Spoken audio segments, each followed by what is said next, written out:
Alright. Tonight, I am like 98% sure we are finishing the Phoenix Wright trilogy. Because I know there's at least one or two more twists for this case to take, but I don't think there's too much left. Now that Dahlia Hawthorne is out and about. Or as that other judge would say, oot and a boot.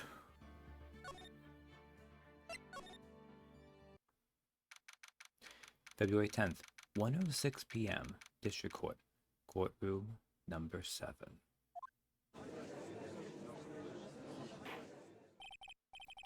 Now, Brad, let's continue where we left off, shall we? Well, witness? Yes. How can I help you, Mr. Judge? Well, seems that if we're to learn the truth, we'll need to hear your testimony. I have no problem with that. But when you've seen what I have, sometimes the truth is better left unknown. Yeah, they were up here earlier, you know. I followed you on this if you could follow me too, blah, blah, blah. Sometimes I'm not even sure how much of that is just like, that is the era they were born into. Because for these young people, these damn young people, whether I'll scratch your back, you'll scratch mine. In any case, let's hear your testimony. Tell us about the plan that was carried out that night. Witness testimony. The plan. The whole plan began with my death. Stupid plan hatched by Morgan Fay to install her own daughter as the next master. But for it to work, Maya Fay would first have to die. The idea was for me to kill Maya and then have the blame pinned on Iris. The plan went wrong, but it seems to have succeeded anyway. So that means you really are... Wait a minute. Did you just say the plan was to kill Maya Fay? Yes, you have a problem with that. Don't give us that nonsense. There's no way that... Watch yourself, Trilogy. Those you damn well, Dahlia. Maya doesn't get killed, she gets accused of murder. If you've got a problem, solve it during cross-examination. That's one of my rules. Mr. Godot is correct. And by the way, that's one of my rules as well. To kill Maya? Could it be true? The plan. The whole plan began with my death. Oh, we just automatically did that. Okay.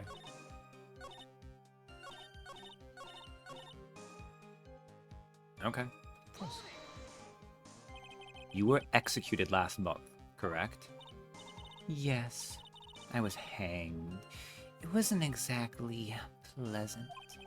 How did you manage to discuss the plan? Why did you talk with Morgan Fay? Last year, she was transferred to the same detention center as me.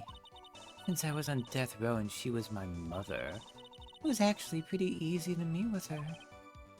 I see. So that's why you discussed the plan. Are you crazy?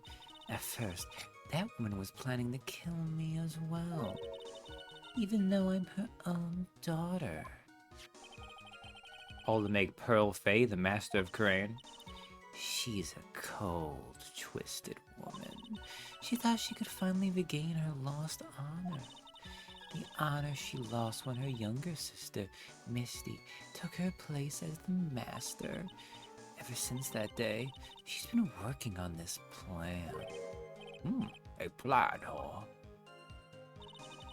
A stupid plan hatched by Morgan Fay to install her own daughter as the next master. You're talking about Pearl Fay, is that correct? Yes, though at first she had high hopes for the two of us. You and your twin sister, Iris? That's correct. Fortunately, neither of us had much spiritual power. That's why we were abandoned by her, along with our father. Abandoned? The only person I ever really cared about in life was myself. My sister was a nuisance, so I convinced my father to leave her in an old temple. You mean Iris? Yes, my father remarried a woman who also had a daughter. The less children you have, the more money there is to go around, right? And on top of that, my father had absolutely no interest in children in general. Oh, how horrible. The really horrible one was that woman. That bitter, vengeful woman. It was her stubbornness that gave birth to that child, Pearl Faye. She was born with an abundance of spiritual power. Unfortunately for her, Morgan Fay heaped all of her broken hopes and dreams onto that poor child's back. All because of her pathetic dreams of having her bloodline become the main family. But for it to work, Maya Fay would first have to die. Maya would have to die? But why? For our bloodline to succeed as the main family, thus making Pearl the new master. The remaining descendants of the current master had to be taken care of. But Pearls would never agree to a plan like that. Oh, Phoenix, come on, man. He adores Maya. How sad. You still don't get it, do you? What Pearl wanted had nothing to do with it. Morgan didn't care one bit about Pearl. The only thing she cared about was the position of the master. That's all. That's ridiculous. She was willing to sacrifice anything and anyone to achieve her goal. The life of her daughter, and naturally, the life of Maya Fay as well. How could anyone do that? Oh, Phoenix. Turns out some people are just fucking evil. The idea was for me. Although, in Morgan's defense, well, I do think she's evil. She's definitely like a broken evil. Where, like, after a couple bad turns, she latched onto one specific thing and devoted herself to it fully. There's no malice in how she doesn't care about Pearl. She just doesn't care about Pearl because she's too crazy to do so. The idea was for me to kill Maya and then have the blame pinned on Iris. You? You were going to kill Maya? Pearl didn't need to know anything about it. All she had to do was to follow the instructions in the letter and channel me.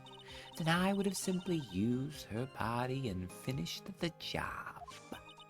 In any case, I'm already dead, and there's nothing any of you can do to me. So the plan was to blame the crime on your younger twin, on Sister Iris of Hazukura Temple. She and I look absolutely identical. No one can tell us apart. If someone were to witness me killing Maya, naturally they would think it was Iris that had done it. And the witness in this case was the head nun, Sister Bakun. I never would have guessed she was going to return to Hazukura Temple that night. But she wound up seeing Iris's crime anyway. But why did you want to pin the murder on Iris in the first place? She's your twin sister, isn't she? Twin sister? Don't make me laugh. She's nothing but a backstabber. I couldn't care less about her. Backstabber? You just don't understand. You never will. Anyway. The plan went wrong, but it seems to have succeeded anyway. Like, fair, she is dead. Yeah. Thought I was gonna end that perfect situation where it's like, what's gonna stop her? You think the plan was a success? You heard me. Just as that woman had hoped. Maya Fay is dead. that the title of the master will pass on the pearl fact. That's absurd. Maya is just... She's just trapped. Trapped inside the sacred cavern. Phoenix, dog, are you for real right now?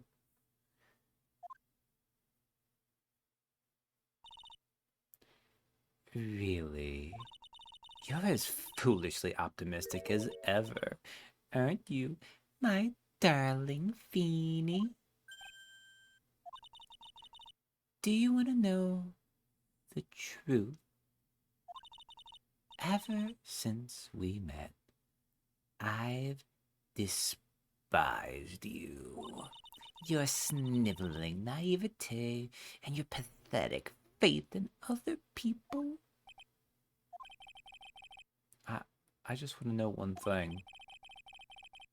What did you personally think of Morgan Fay's plan? I told you already, didn't I? It was a stupid plan.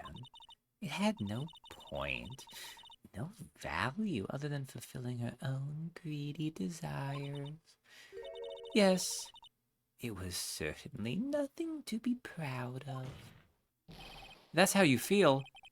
Why did you help her carry it out? Why would you do it? Why would you kill Maya? You may not understand it, being the kind and gentle soul that you are. You may not be able to appreciate why someone like me would help a woman like that. So then tell me, why? Isn't it obvious? I'm not like that woman. I only act in my own self-interest. The reason I helped her was for myself. For my own personal satisfaction. What did you say? So this woman, Dahlia Hawthorne, she had her own reason for wanting Maya dead? Do you understand why I would kill Maya Fey now? What my goal was? Obviously, it's because you were helping Morgan Fay. Helping. Don't make me laugh. From the day I was born to the day I died, I never helped anyone. I lived for myself and, in the end, I died for myself. I thought that was obvious. So she wasn't actually cooperating with Morgan? She was just using Morgan in her plan so she could accomplish her own goal? All I wanted to do was kill Maya Fey. That was the only way I could think of to get revengeance. Revenge? Looks like I have no choice but to present that piece of evidence. I can't believe it. She meant to kill Maya. Gotta keep a cool head. And I need to get more information out of her. It's the only way to understand this plan, what she was after as well.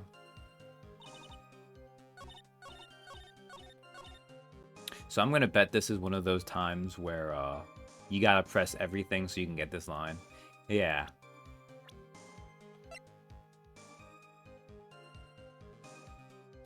Some grudges last a while.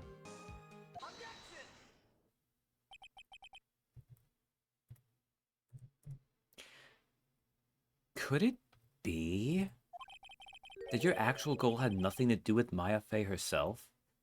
Is this all a salty run back? You press everything anyway, so. I mean, yes, because it's the content that I paid for. But it is one of those things, too. I think part of the reason why I like to do that, because I do it in the other games, too. Part of it's to get all the content. Part of it is because of things like this, where, like, they want you to press every single one anyways. So if I do that, I've already solved that anyways, just in case it happens to be that.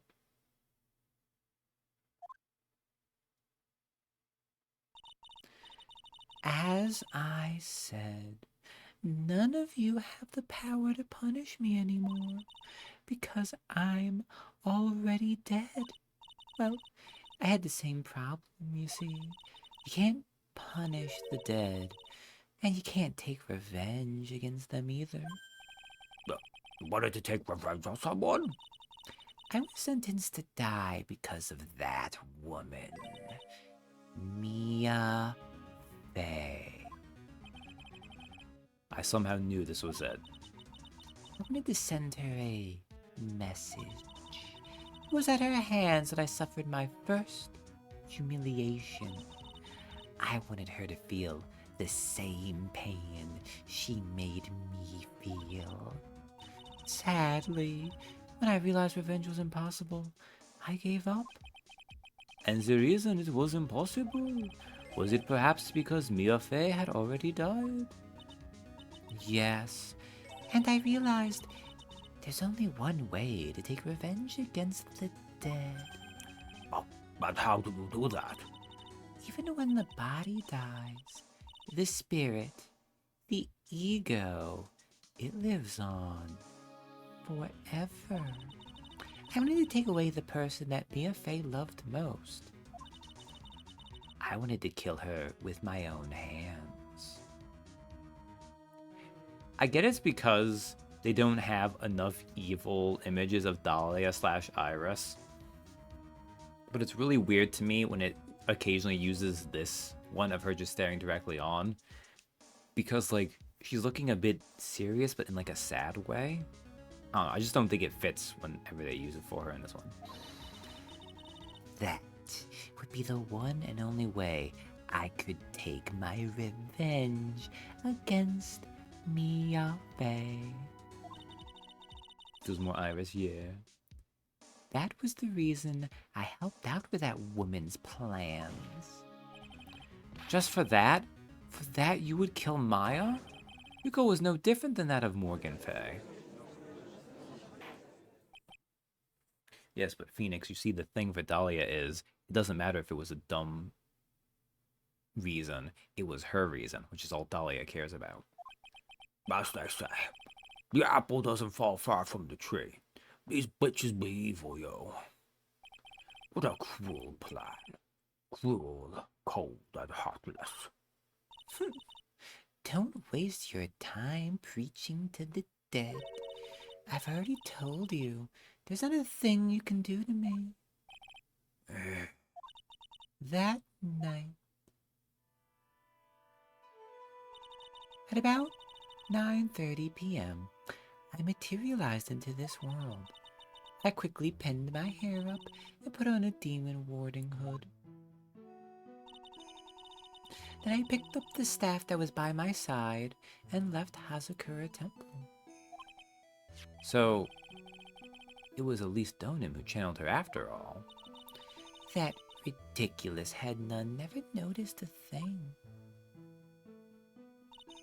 She left Maya Fey at the inner temple and wobbled back, clutching her poor old back. What did you do then? That kid was easier to handle than I had hoped. I caught up with her in front of the stone lantern. I took out the dagger I got from the storeroom and... Maya, no! No! So then you're saying you stabbed Maya? It's strange, but I don't have a clear memory of what happened after that. What does that mean? No clear memory? I don't know. I think I was stabbed. The other one, the one where she was looking off to the, well, our left. I guess it would be to her right. Quizzically, that I could see for Dahlia a little bit. Although that still feels a bit more Iris. This one definitely, though. You were stabbed?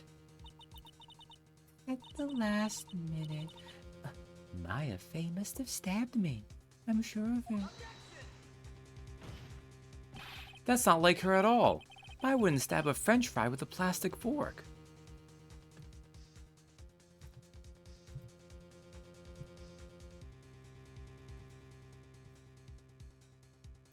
You know, when I encountered this first as, I guess, a teenager, maybe a preteen, whatever would have been appropriate. I probably understood this. That probably would have also been weird to me. Because until I've met more people growing up, I always was like, French fries are a hand food. But now I know a lot of people that like to actually eat their French fries with plastic utensils. Now, I think a lot of times that's because they're used to eating, like, fries with things on top of them. I feel like with fries, maybe I'll dip them in ketchup, but that's about it. I don't really go for doing all the other fancy things on them or anything. I don't even put gravy on them usually, which, whew, some people love to do that. Anyway, I suddenly lost consciousness. But before I did, I scrawled her name on the lantern. Just as I was passing out, I wrote Maya behind my back. I had hoped it would cast suspicion on her. I can't believe she was thinking of that until the bitter end. I arrived at heretical takes on fry consumption. Hey, Captain. Wait, is there a way you like to load up your fries? That's where my memory temporarily stops. It stops. I don't have any memory of actually killing Maya Fey with my own two hands. My very last memory was Maya's terror-filled eyes. When I woke up after that, I was in the sacred cavern surrounded by darkness. You were in the sacred cavern? The entrance was sealed with one of those trick locks. Somehow I'd been trapped in there. But how did you wind up in there? I'd like to know that myself. Anyway, I was worried. I didn't know whether or not Maya Fey was dead. And I swore I wouldn't return to the underworld until I knew I had killed her myself. Boy, Ghost, you're one tough cookie. For basic fries, hands. Floated fries, strong utensil, I can. Flimsy plastic can't hold the weight of properly topped potato products. Ah, that is very fair. I mean, sometimes, if you, like, get the right, like, the kind of fancier plastic sets, they make that out of, like, pretty strong plastic. But if you get any of the ones where it's, like, a lot of them, a bunch of them, they do tend to be very weak. I don't know, it's not like I mind using plastic, but usually it is better to just have solid metal. I wanted to get out of there and make sure she was dead. But I couldn't do it. I couldn't get out. Is the trick lock stop you, huh? I didn't know how to remove it. So then you're saying you were actually confined against your will inside this sacred cavern? Yes, I wanted to get rid of that annoying lock as soon as possible. But it wasn't easy. I kept getting interrupted while I was working on it. Interrupted? It was early in the morning, but someone came into the training hall. What? Who? Could it have been Maya? I thought the same thing, but I couldn't see. Why not? If someone had spotted me, I would have lost my chance to take revenge. So I made sure to hide myself well at the back of the sacred cavern. That morning, only 2 people could have gone into the training hall. Maya and Pearls. Pearls went there to cover the hanging scroll in gravy. Still, I finally managed to remove the lock. But I was too late. Oh, what do you mean by that? The flies had already started to gather. The bridge had been fixed and the police had started their investigation, correct? Naturally, I couldn't go out. So instead, I returned to the cavern and put the lock back on myself. I realized I wouldn't get a chance to see Maya's corpse as I had hoped. But just then, Lady Luck showed up. Lady Luck. After that big earthquake, she showed up all by herself. The real Iris? She said she'd come to make sure the sacred cavern was all right. Stupid girl. I came out from the sacred cavern and got a feel for the situation.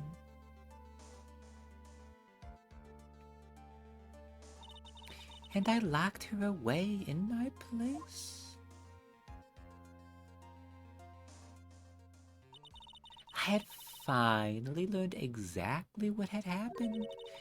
It was then that I learned that the plan had actually succeeded. What do you mean your plan had succeeded? I had misunderstood one thing, you see. That night, the one that had summoned me, I had assumed that it was Pearl Faye.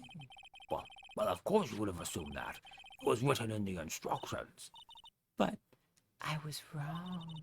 The person that had actually called my spirit back was Misty Faye, the picture book author.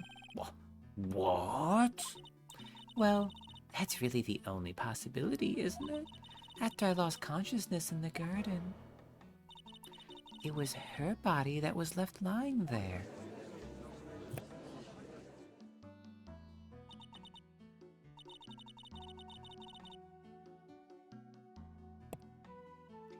Maya Faye. I wasn't able to kill her with my own hands after all. But even so, I made her commit the most vile sin a human can commit. That is... Matricide. The sin of killing her own mother. No way.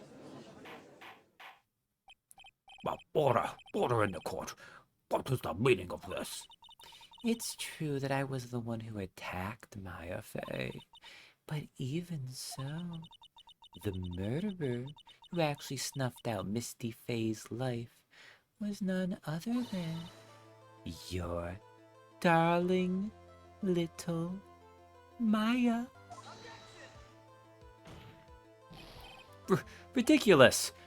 That's nonsense. Are you sure about that?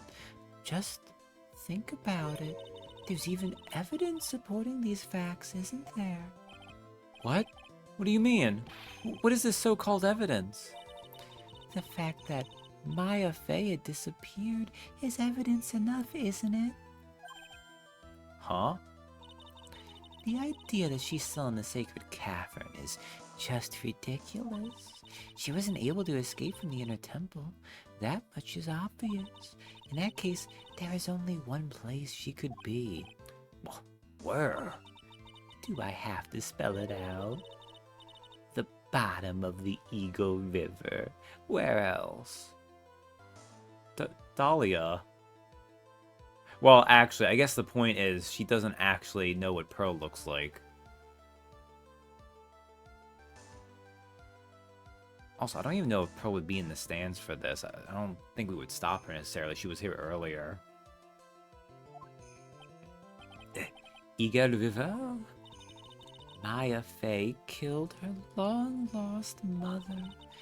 Can you imagine the guilt she must have felt when she realized that? That's why she threw herself into the Eagle River. Most bodies that wind up in there are lost forever.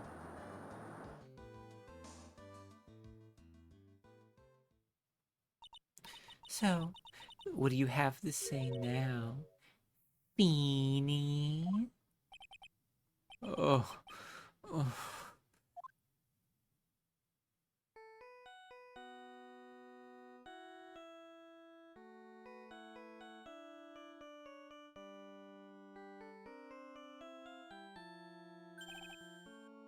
Oops. Sorry, that's my phone.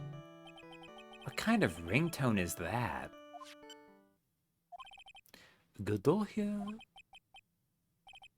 Okay, thanks. What? Was it something important? They just finished removing the rocks from the sacred cavern. That's great. What about Maya? There was a woman in the cave. Was it Maya Fey? It was the accused, Sister Iris. Huh? Don't look so surprised. I locked her in there yesterday. I just finished telling you that. So, what about Maya? Where is she? There was no one else found inside the sacred cavern. No. Can't be. I told you, didn't I? She's dead. No. No.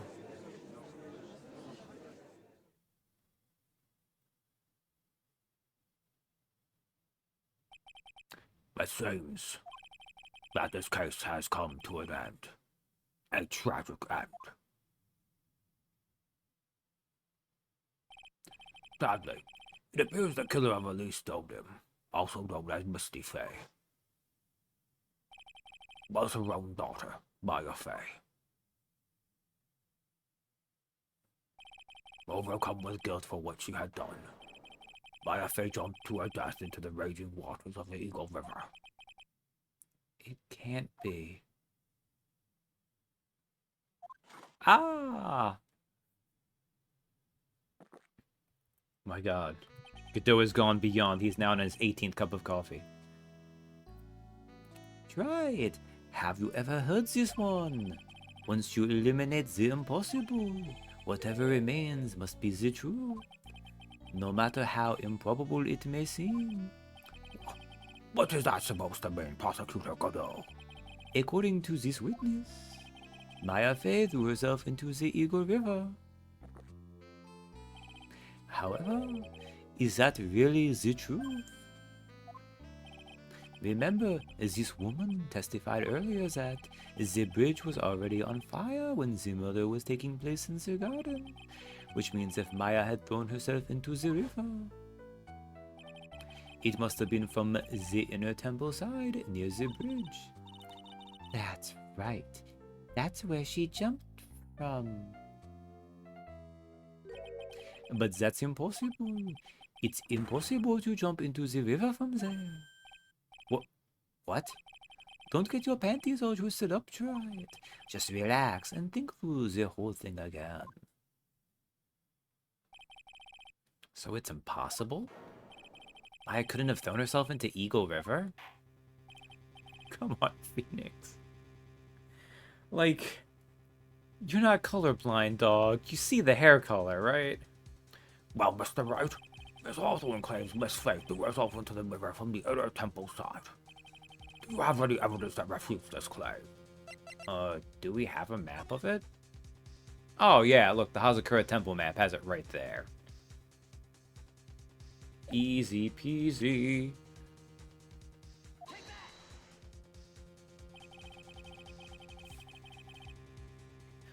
It's impossible to jump into the Eagle River from the inner temple side. No one knows that better than this witness. What did you say? 11 years ago, you jumped into the very same river. Just take a look at this overhead map. As you can see, below the cliff on the inner temple side is a big rock shelf. Oh, right. She wouldn't have reached the river if she had jumped off from there. No, but Maya clearly has Olympic-level athleticism like I do. But no. In other words, if she had jumped, we should be able to see her body in this photo. Ah. so mad at Dahlia when she looks like Iris actively, and she, like, it's like, come on, it's not good for Iris.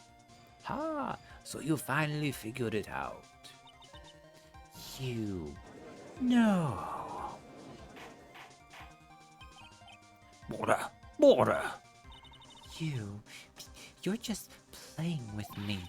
Maya Fey's body is at the bottom of the Eagle River. There's nowhere else she could possibly be hiding. Miss Hawthorne, have you ever heard this one before? Once you eliminate the impossible, whatever remains must be the truth. Yes, just a few minutes ago.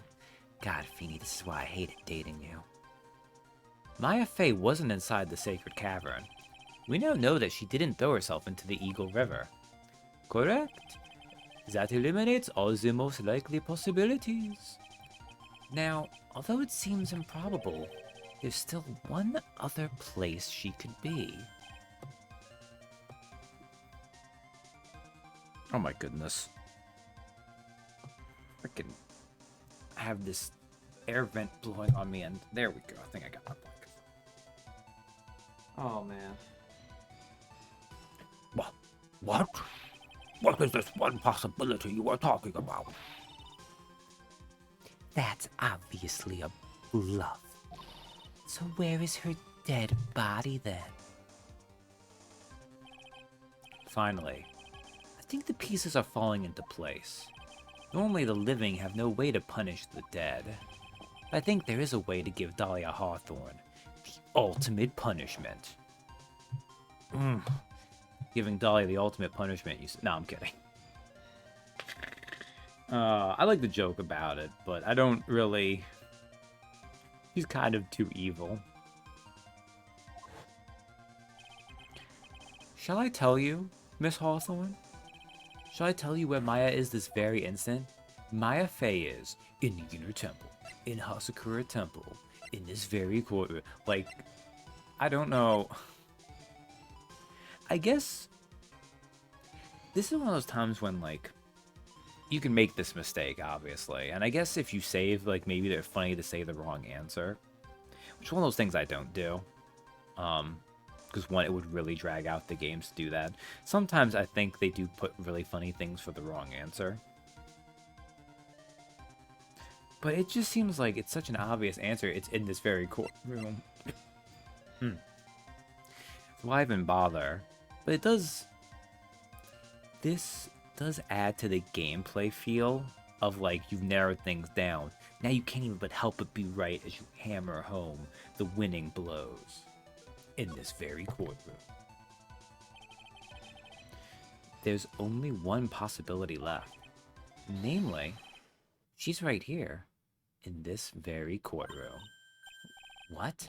And Maya Fey is here? This actually here in my courtroom?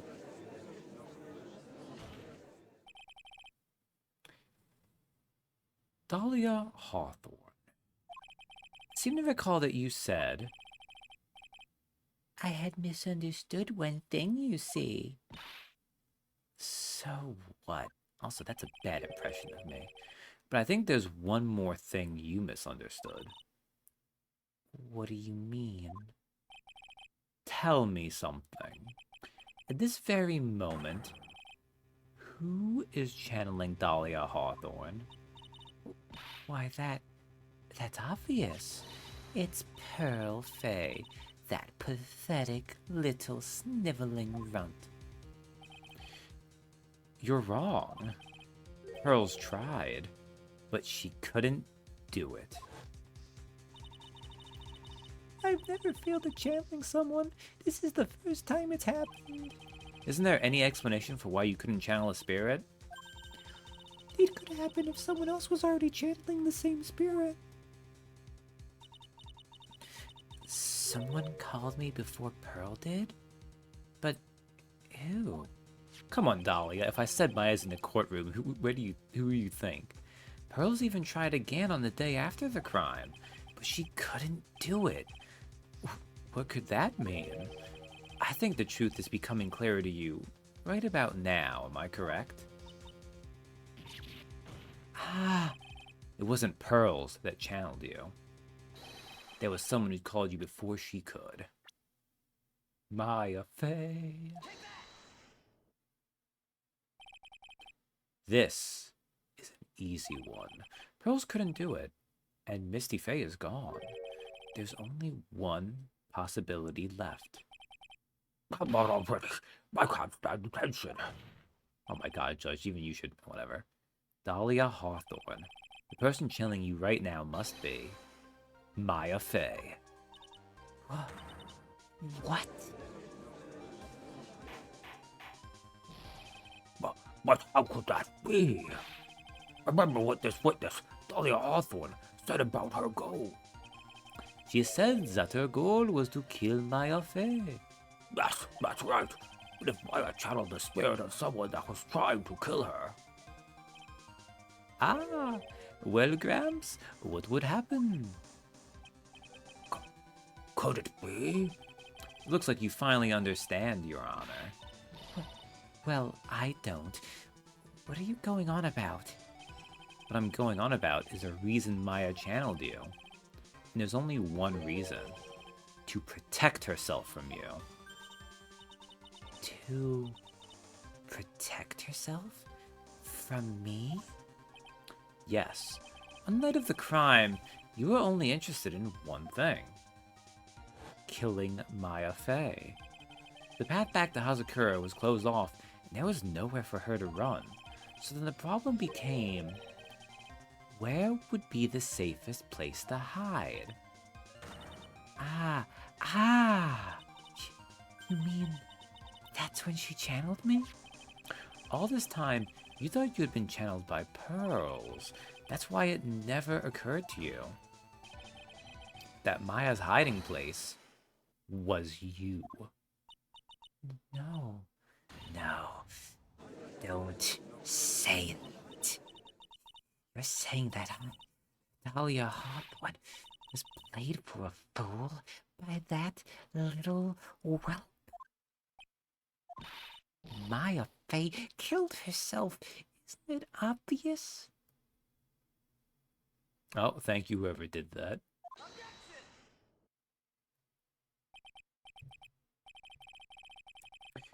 Sorry, but no. It would have been impossible for her to jump into the Eagle River. This was the only avenue of escape open to Maya. The only way that Maya could disappear from the inner temple. I don't believe you. The stupid little girl like that, who has never been out in the real world. She could never have come up with a plan like that. I mean, I don't feel like this is a very... like, it's a simple plan, honestly. Now, admittedly, it's maybe not the one you would come up with right away. It requires, like, a little bit of thought. Like, it's not like this is, like, Maya did rocket science to figure this out. Honestly, if Dahlia... well, Dahlia couldn't have known, actually, so never mind. Who could have ever given her such a brilliant idea? Well... me, of course. Queen... I asked her to... yeah, Mia. Mia Fey. It's been a long time, Dahlia Hawthorne. Everyone's like, God damn. So it's true. It was you. Yes. Ah, you're something else. What are you doing here? That hair. It's Pearls, right? Tell me something, Dahlia. I want you to think back to that night one more time. You had just cornered Maya in the inner temple's garden, and then, in the final moments of the fight, you lost consciousness.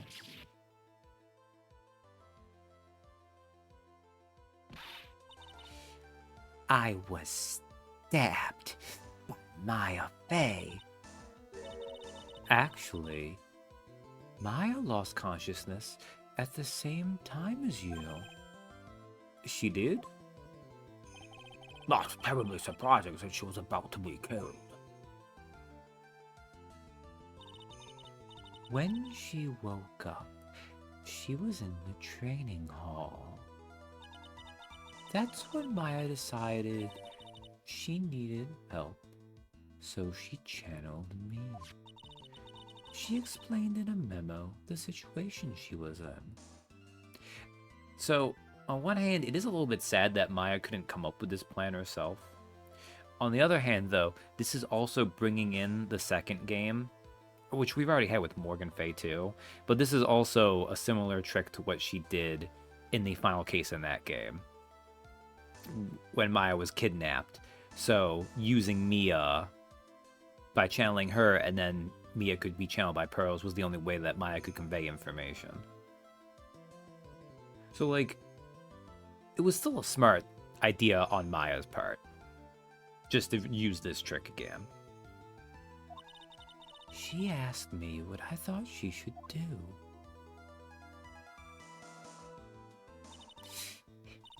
She did that? I can't believe it. Of course, I didn't have all the details, but one thing was perfectly clear.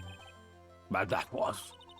I knew that you couldn't be allowed to wander free. Free? What do you mean? It was a race against time, so I wrote down 2 things that Maya had to do. Channel Dahlia Hawthorne as soon as possible, and lock herself in the sacred cavern until help arrived. So it was Maya who put that lock on there. Yes, but why did you order her to do those 2 things? If she hadn't done it, Dahlia Hawthorne would have been channeled by someone else. By one Pearl Fay. Pearls? Yes, Pearl didn't properly understand the plan, so all she was trying to do was follow her mother, Morgan Fay's instructions.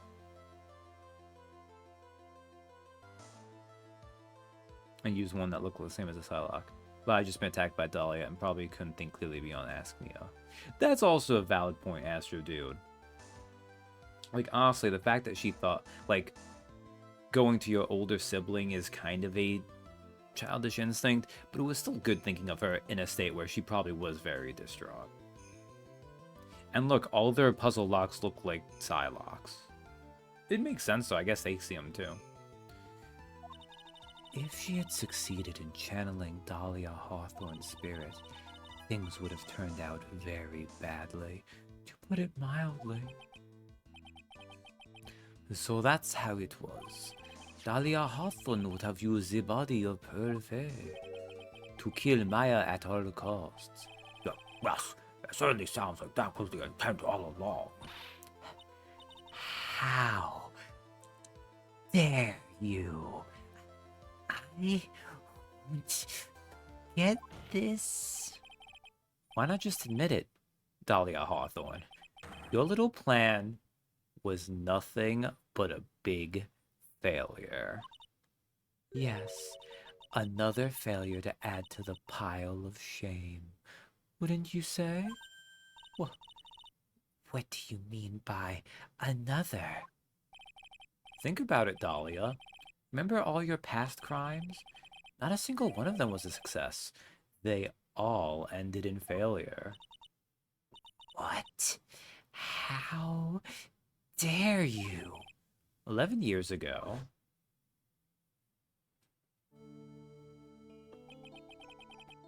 me and Pearl's body will never not be weird. Yeah. But it is kind of nice because while Phoenix also deserves to get his chance to have a stand against Dahlia and revenge her, it really is one of those things where, like, she gets the most psychic damage knowing that Mia helped. The fake kidnapping, your very first crime.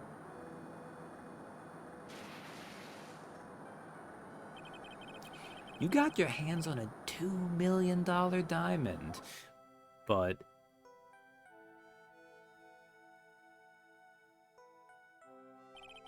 after Terry Falls escaped and went to meet with Valerie Hawthorne, the truth was exposed. Shut your mouth. That wasn't my fault. It was because of that stupid oaf of a prisoner and that weakling of a policewoman. And then, 1 year later, you tried to kill me. Well, I'm still alive, but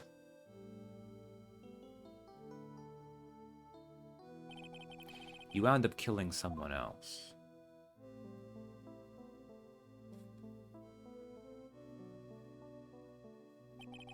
As a result, you were sentenced to death.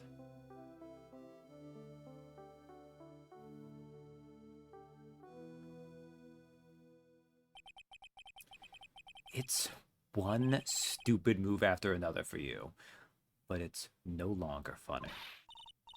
You wipe that smug, happy-go-lucky smile off your face. And now this. You've messed up again. You let Maya Fey escape, even though she was right there in front of you.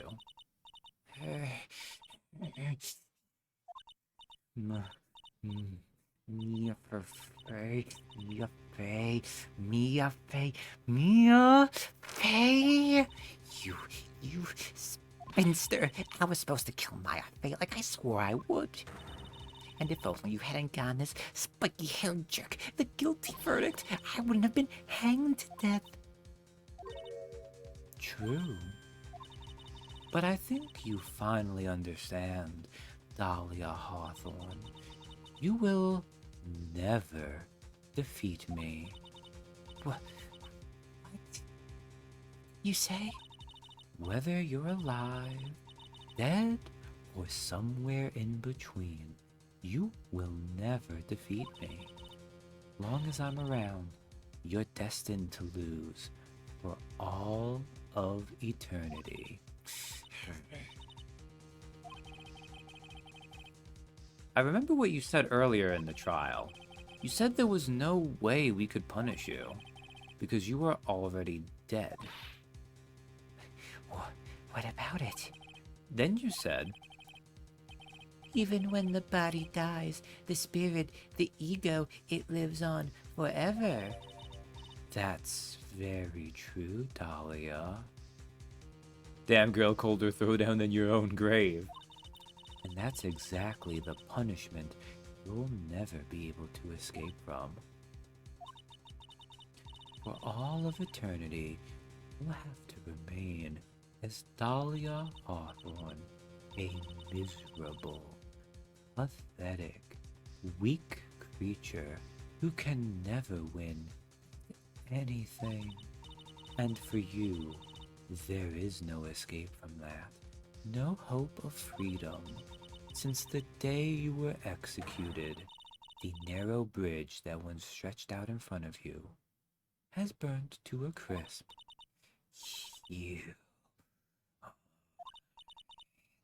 You're wrong.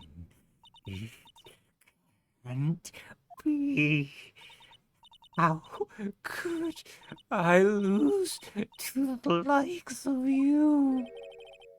It no longer matters. Stop, she's already dead. Look, you mentioned before, Phoenix has been part of a team fight or no. He knows about trading blows back and forth to keep them stun locked. Mia and Phoenix are currently in the middle of a touch of death combo, but she's already dead. I don't care whether you win or lose anymore. The only thing I want is for you to come out of Maya's body right now.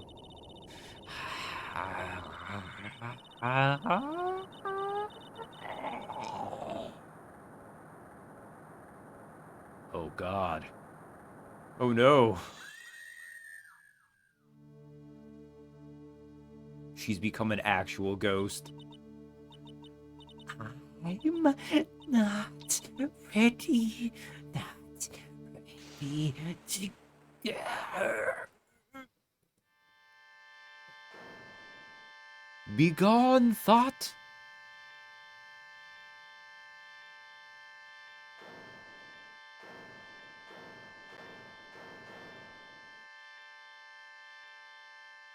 Sayonara, demoness.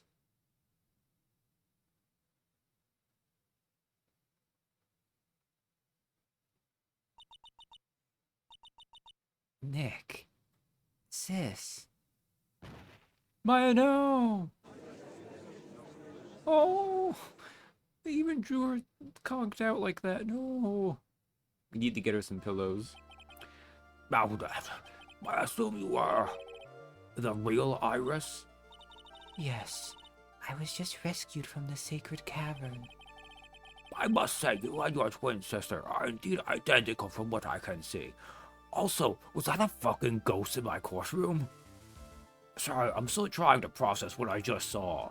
Like, she popped out and then there was like this weird blue ghost fire, and it formed a Magaton. Phoenix catches her in the anime. Aww.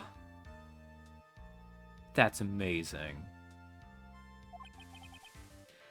In any case, it appears that everything has finally been cleared up. Mr. Godot, what happened to Dahlia Hawthorne? If you ask me, Your Honor, it looks like she went back to the hell she came from. It seems that Misty Faye wasn't the only victim of this crime. Maya Faye, as well as the young Pearl Faye, were also victims of this wicked and selfish plan. Yes, Your Honor. The tragedy of Radium Valley has finally come to an end, it seems. It would be best for everyone if no further attempt was made to channel that spirit again. Your Honor? Yes, what is it? About this whole spirit medium thing. It's almost weird how comfortable you seem to be with the concept now. Well, to be frank, my younger brother is quite judgmental. He often criticizes me for not studying hard enough. That's why I made a concerted effort to study up on the Karain channeling technique. Hey, isn't that the New Year's issue of Occult? Phoenix, look. For once in his life, the judge actually did homework. It may have been really shitty homework, but 10% is still infinitely more percent than 0%. I've seen quite a few things in my many years on the bench, but in all that time, I finally learned this one thing. And now the judge channels Dahlia. Each case is different. It takes place in its own world, if you will. But in order to fully understand that world, first we have to immerse ourselves in it completely. And that's where my brother and I used to differ. Never thought of it that way. At any rate, it's time to pass judgment in the case of Iris of Hazakura Temple. Isn't it nice? Like, that first part really went so long, but it was intensive. And now, like, Dahlia's been exercised and we're finally done. It's been a big, impactful case. There's no more questions or loose ends hanging. You motherfucker.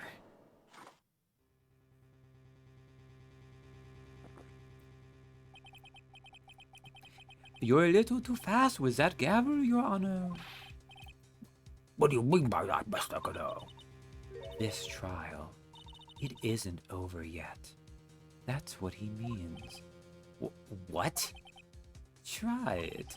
Remember what Miss Evil Spirit said in her testimony? Huh? Dahlia's testimony? I caught up with her in front of the stone lantern. Then I took out the dagger I got from the storeroom and... It's strange, but I don't have a clear memory of what happened after that. I think I was stabbed.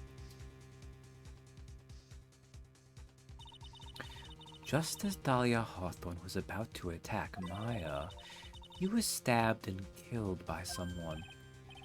Yes, that's right. The person that was ultimately killed was the spirit medium that channeled Dahlia. At least on him? No, a Misty Fae. But who killed her? We still don't know who did it. This isn't over, but it's part 2 of the trial. We never do a part 3. Unless someone else is found guilty, the accused is still on trial. We can't let her walk until there is evidence that proves her innocence. No way. But this court isn't prepared for any further testimony. The prosecution is ready to call our final witness. Final witness? This one will clear up the whole mystery. The mystery of who killed Misty Fae. Indeed. Is it really all right, Mr. Prosecutor? Of course it's all right, Madame Attorney. Very well then. Who is this final witness? Ah, isn't it obvious? There's one person who saw the whole event and will put the final dagger in this case. Someone who saw the murder take place? The very person who saw her mother killed in front of her own eyes. You mean Maya? You can't. She can't testify after what she's just been through. We need to find the truth. The prosecution calls Maya Fae to the witness stand. Very well. But first, we'll take a brief recess. We'll have to wait for Miss Fae to recover before summoning her. Once we receive the doctor's permission, we will proceed with the trial. Hey, Wright, I've got something to say to you, so listen up. What is it? I don't think much of you as a lawyer. It's always the same with you. You somehow manage to just squeak by without even a faint understanding of the case. Some beautiful woman always seems to come dashing in at the last minute to save you. You've got some nerve. But that's not going to happen this time. This time, you're going to have to do this by yourself. That's enough. This court is now in recess. Also, he's not super wrong, but he's a little wrong, and he's a jerk for it. February 10th, 2:56 p.m. District Court, Defendant Lobby Number 1. I'm truly sorry about everything.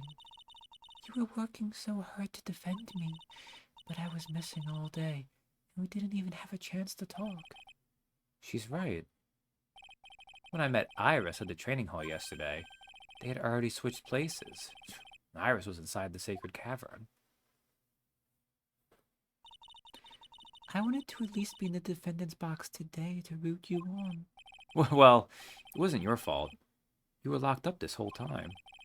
There's something more important than that, though. I have to ask you, why did you help your sister out as much as you did? Huh? If you had tried to get help at the sacred cavern yesterday, you wouldn't have spent an entire day locked up in there. My sister. I felt sorry for her.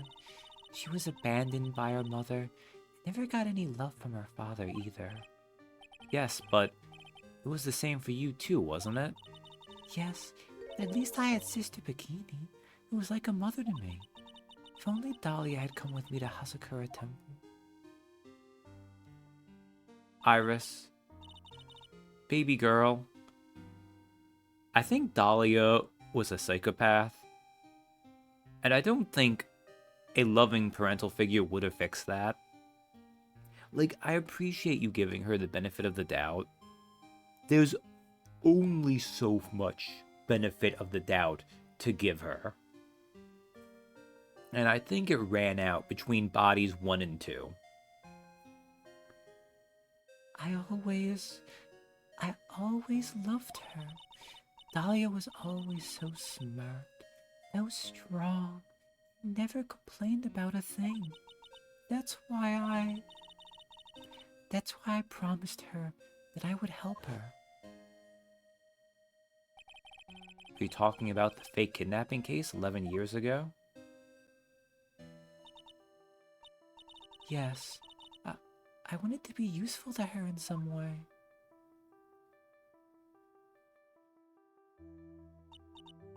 But, as usual, I was too cowardly. At the last minute, I ran away. Because of that, Dahlia's stepsister, Valerie, ended up... That was the case that wounded Mia so badly. I was legitimately about to say wounded. I caught myself then, but... But things didn't end there, of course.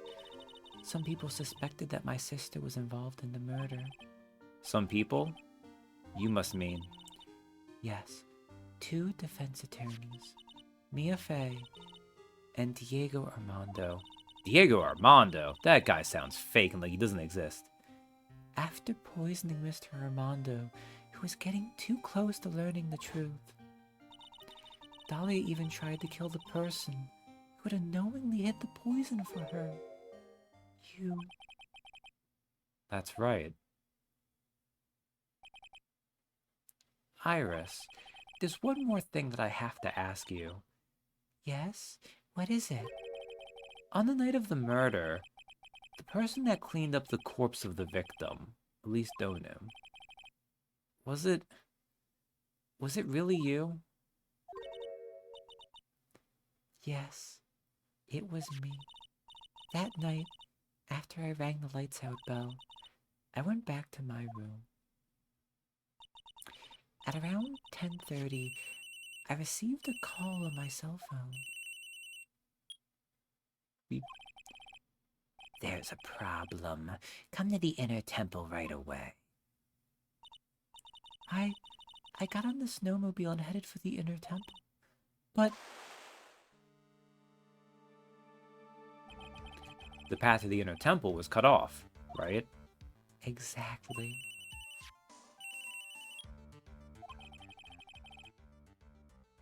We can't just leave the body here. So you've got to do this exactly as I say. Got it?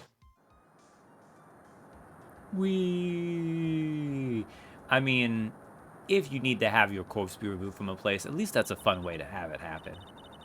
It was me. I was the one that received her body. The murder weapon had been left in her body, so she wouldn't bleed too much. The staff that Mr. Galice always held. I knew it. So the actual murder weapon was the staff. Yes, that's right. I brought the body back to Hazakura Temple on the snowmobile.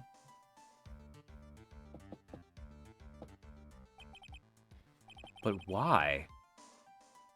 Why did you alter the body?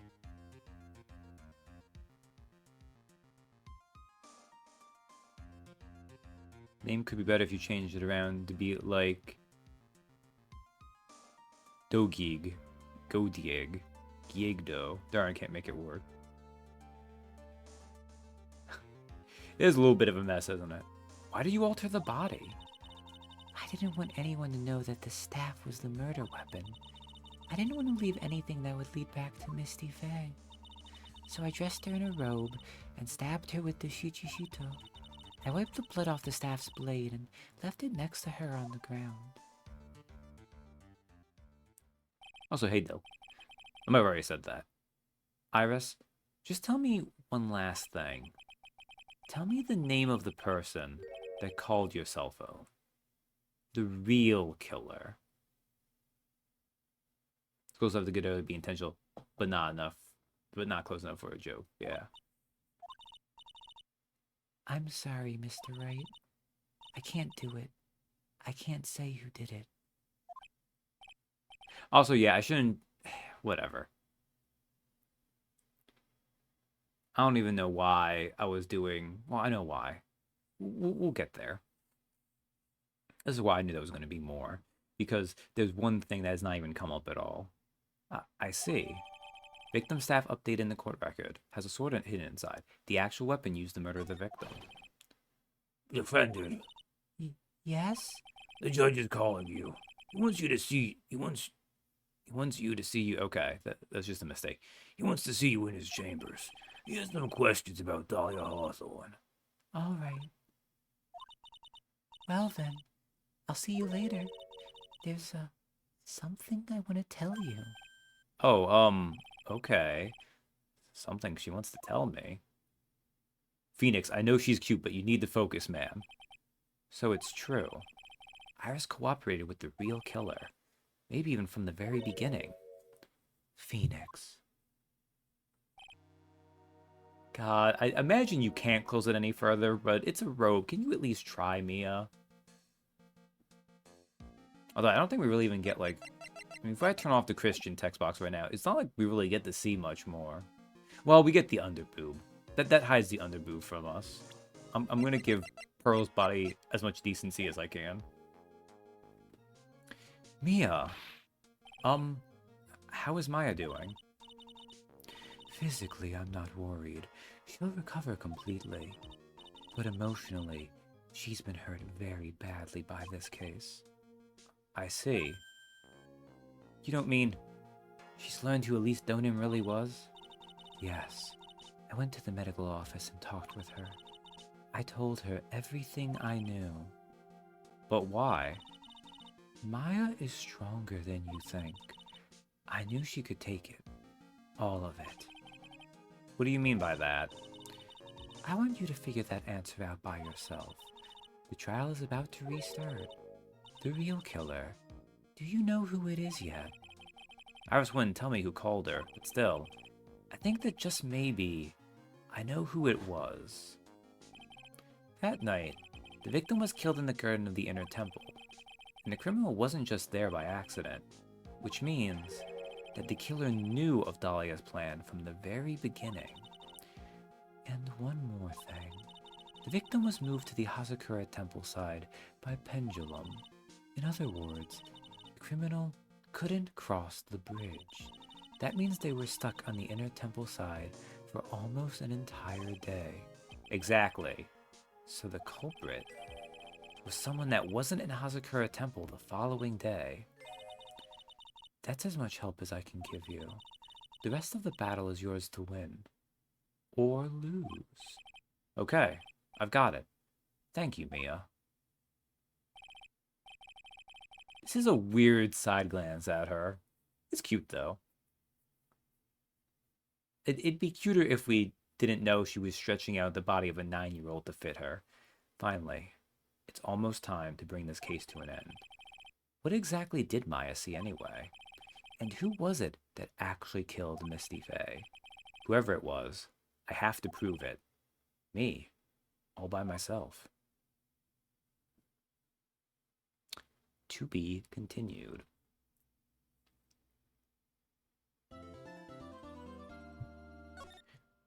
Alright. So we actually do have a 4-3.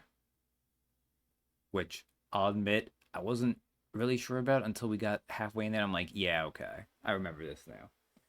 Alright. I'm going to load up so you guys aren't left on black darkness with no sound. Not black, save screen, but still. February 10th, 3:36 p.m. District Court, courtroom number 7. Now that, before we proceed any further, I'm going to take a break. Drink a little tea, rest my voice for a bit. I'll be back in a few minutes. Gotta leave you on the judge, but you know, at least you get some music this way. Now, who's putting the spoilers? We don't know that Godot is Diego Armando yet. But no. I was thinking, while walking on my little break just then, that if this is my favorite game in the series, it's hard for me to decide between this and the second Investigations one. But a big part of that probably is the fact that I think Dahlia is probably the best villain. Although I do really appreciate the energy that Manfred had. And I think Damon Gant's actually very good too. Like, it's probably between Dahlia, or I would say the first game might have the edge just because I feel like standalone Gant and Manfred von Kammer are both really good villains. And that game kind of cheats because that final case is so massive and on its own that it feels like it has two big final villains. And I say that despite the fact that Dahlia, well, she's the callous of this case, she's not the person who killed Misty Faye. Dahlia hits the personal stakes for more characters, but they're all good. And the second game, actually, with both Morgan and Matt Engard, is also pretty good, too. And I will special mention to Morgan Faye, who doesn't do too much, but as an accessory to Dahlia is a good power amplifier. I do think Apollo Justice also has a pretty good final villain. That's actually one of the few parts of that game that I quite enjoyed. Even though I can say pretty sure now it's probably my second least favorite in the entire series. And that's only because I will count The Great Ace Attorney as its own game, and thus it is my least favorite because it's almost basically a glorified tech demo instead. Which that one, final villain of that first one's nothing. Pretty decent in the second one, I guess. Actually, I'd say that the big villain... The second Investigations game, which still might be my favorite, it's either that or this one, has a couple pretty good villains, but I don't think it had, like, its actual final villain is not as good as Dahlia is. Anyways, we should move on, because this might go on a while. Now then, before we proceed any further, I'm going to announce the results of the tests we had performed earlier. Tests? Yes, tests. On the bloody dagger that was found stuck in the pine tree. Oh yeah, that. I totally forgot about it. That's the weapon that Maya Fey used when she fought with the victim. So what are the results? Was it the victim's blood, or... Due to time constraints, a full test wasn't possible. Sorry, apologies. Ooh, hiccup right there. However, there's one thing we can say with certainty. The blood that was on this dagger was not the victim's blood.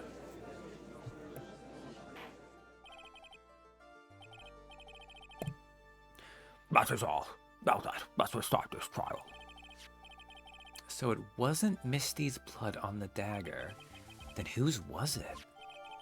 Dagger updated in the court record. Found stuck in a pine tree in Inner Temple Garden.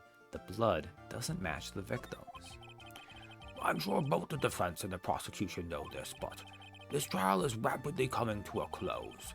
Both sides will need to show some firm evidence with their claims. I understand, Your Honor. From what I've heard, the witness is dangerously weak, physically speaking. So let's finish this quickly. Agreed. Very well. Please bring in the last witness. Oh, Maya looks so sad. A witness, please tell us your name and profession. Maya Fey. My profession is, I'm the assistant manager at Wright & Company Law Offices. Maya. According to the magazine I have here, you are a spirit medium of the Korean channeling technique. I'm frightened. The Fae clan. I don't want any more to do with it. Oh, Maya. It's very fair, though. Oh, Maya. The pain the Fae bloodline causes must be unbearable. Very well. Well done, Miss Faye. When the event occurred, you were in the garden of the Inner Temple, and you witnessed the moment of Miss Elise Dodom's murder. Is this correct? I didn't see any... Straighten up this instant, young lady. Huh?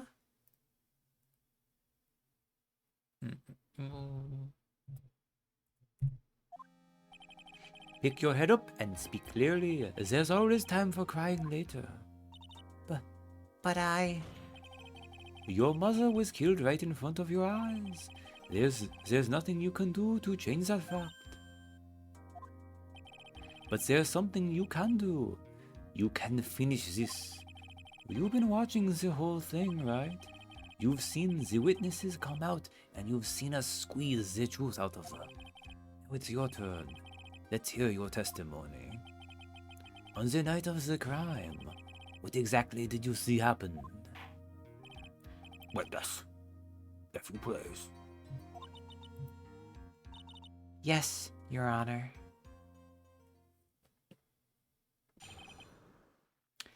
At the inner temple. I was passing through the garden on the way to a spare prep room when it happened. Suddenly, someone struck me over the head. I stumbled and ended up against a stone lantern. I think I screamed, "Help me!" Then something warm splashed over me. That's when I lost consciousness. So you were struck on the head. I suppose it must have been this staff. Maya! The person who hit you. It was Dahlia Hawthorne, wasn't it? I'm sorry, Nick. I couldn't see. I don't know who it was. Maya, think hard. Sorry, Nick, but I really couldn't. Can't say it was an especially good night for young ladies to be walking around alone. It seems that it will be hard to determine the criminal through testimony alone. Very well then, Mr. Wright. Please begin your cross-examination. Maya, hang in there. She doesn't look well at all.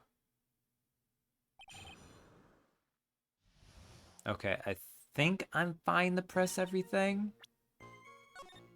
But I'm gonna save just in case. I was passing through the garden on the way to a spare prep room when it happened. Who else was on the inner temple side that night? Well, Sister Bikini, of course. I remember her saying that Iris would be coming later as well. The day after the incident, Edgeworth met Bikini at Hasakura Temple. That means she couldn't be the criminal. So then, did Iris actually come later like she said? Well, let me think. She seems confused. It's probably because she's so tired. No, I'm sure I didn't see her. She must have come while I was preparing for the training. Suddenly, someone struck me over the head. Who did it? Who hit you? Well, I didn't see who it was. I was hit from behind. You didn't see the person? But after that, your attacker was in front of you. How could you not see who it was? Oh, let me think for a sec. I'm sorry. I just can't remember. It's almost like blunt force trauma to the head makes it hard to frickin' remember, Nick. I was really having a hard time. What should I do? Let's leave her alone for now. We can come back to this later. Considering the conditions at the crime scene, it's not surprising she didn't see her attacker. So it looks like even you've got some compassion. Judging by the testimony thus far, the identity of the... Wow. The identity of the attacker was most likely... The spirit that was channeled by Elise Donim. Dahlia Hawthorne. Very well. Please continue with your testimony. What happened after you were struck on the head? I stumbled and ended up against the stone lantern. What happened afterwards? My attacker was in front of me, blocking off my escape, I think. You think? After getting hit like that, I was in a state of panic. There were only two things rolling around in my mind at the time. Well now, this is beginning to get interesting. So what were the two things rolling around in your mind? My name is Maya Fey. 1 + 1 = 2. You see, for some crazy reason, I was afraid I was going to lose my memory. I know it's odd considering my life was in danger, but that's how it was. That's not hard at all. Your actions are understandable, given the circumstances. So, what did you do then? I think I screamed, "Help me!" You think you screamed, but you're not sure? Listen, I was a complete wreck. It was dark, and I couldn't see my attacker. Was it a man? A woman? An adult? A child? I had no idea. I was scared out of my wits. Believe me, my dear, I'm certain I would have soiled my robes. I thought... oh, gross. I thought this person might attack me, so I... Anyway, I'm pretty sure I screamed. I thought that it was my last hope. Wow, sounds like poor little Maya really was out of her mind. But I wonder what she meant by last hope. What do I do? Do I press her for more details? Wait and see. Maya's really emotionally and physically exhausted. I shouldn't go overboard. For the time being, I'll just play it by ear. All right, then, witness. Go on with your testimony. Oh, okay. Then something warm splashed over me? You don't mean... was it? I didn't know it at the time, but I think it was probably blood. Is she saying that's when Miss Donim, who was channeling Dahlia, was stabbed in the back by the killer? At that moment, I was paralyzed with fear. I was just sitting there in the snow. I'm sure blood got on everything around me. That's when I lost consciousness. So what happened next? I don't remember. How were you saved? You don't even remember that? No, I haven't got any idea. I really don't know what happened at all. That's too bad. I've worked side by side with Maya for 2 years now. I can tell when she's trying to hide something by how she acts. And right now, I'm absolutely certain she's hiding something. Oh? Why is Maya hiding something?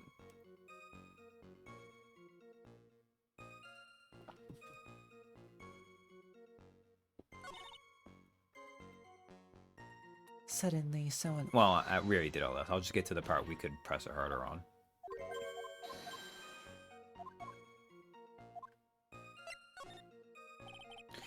Come on, Maya. This isn't making sense. Why didn't you see this person? Well, let me think. It was, oh yeah, that's right. It was dark, that's it. It was dark? It's not good to have too much light around when someone is undergoing spiritual training. Come to think of it, there was earlier testimony to that effect as well. So it was dark in the garden on the night of the crime. Which is why she didn't see her attacker. Thought maybe she was trying to hide something, but I guess not. Judging by the testimony thus far, the identity of the attacker was Most likely, yeah, that's the same. Yeah, I didn't even change that.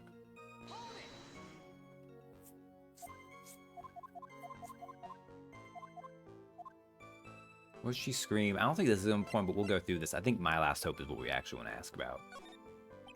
So you're certain that you screamed? Help me?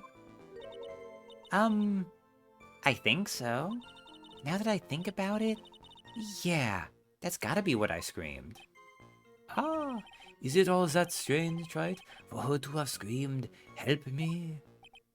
No, but something about that bugs me. Why would you face someone that's trying to kill you and go through the trouble of screaming for help? All right, then, witness. Go on with your testimony. Oh, okay.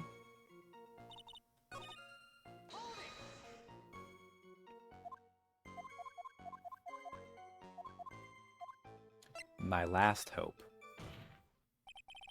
Wait a minute, Maya. What's this my last hope stuff? What?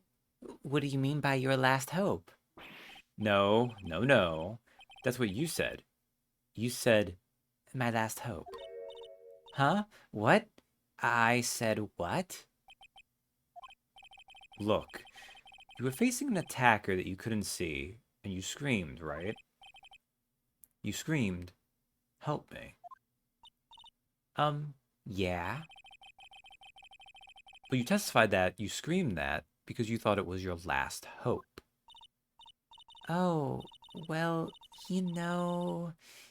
that's like... What do you call it when that happens? Maya's not doing so well up there. Oh, yeah, Oh, that's right. I remember now. I was facing my attacker, but that's not who I was screaming at. What did you just say? Yeah, that's right. It was the person behind my attacker that I was yelling at. That's who I was screaming to for help. Ah, What is it now? I messed up. I didn't mean to let that slip out. Huh? But witness, are you absolutely sure of what you're saying?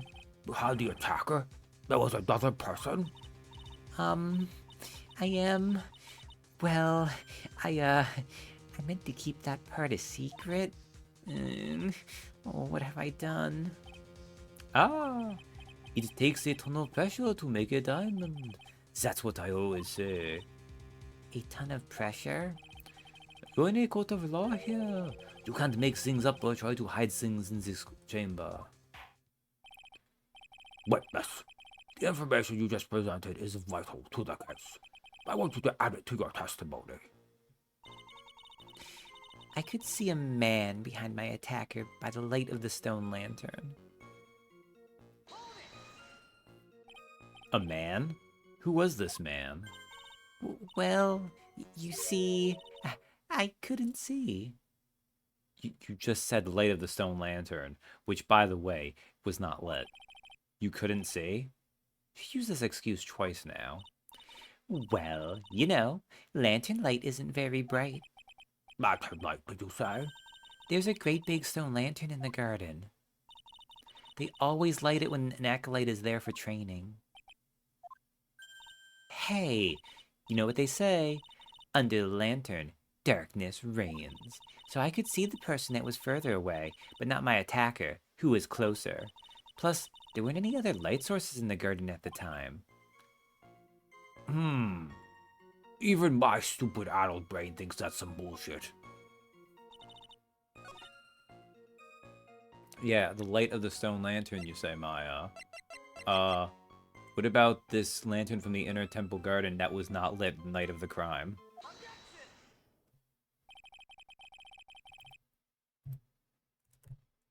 I wonder, if it wasn't lit, why would she lie about it? Like, what would it reveal that, well... So there was a man standing behind your attacker? Yeah. That man, he's the killer.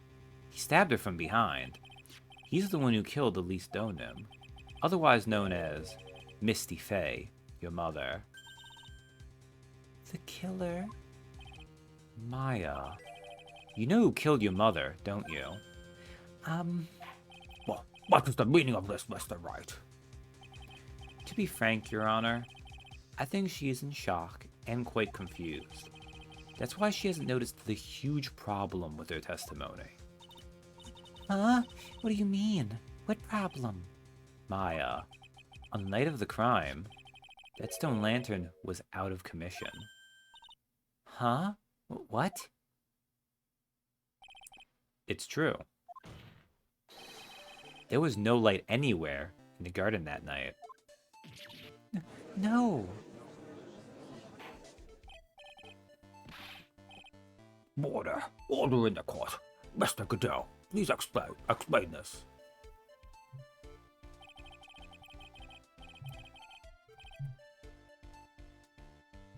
Add the pureness of milk to the perfect clear darkness of coffee. Duh. That is the state of the witness's mind right now. A cup of cafe au lait. Cafe au lait? Is that even legal? The hell, Judge? Mr. Trite's words are the milk, and you are the spoon, Your Honor. Oh, I'm a spoon? I'm no spoony brown, I'll have you know. Fuck the pop culture references sometimes. You must have noticed it too, Trite. This witness's mental state is highly unstable right now. It's not hard to understand why she would make a little mistake like that.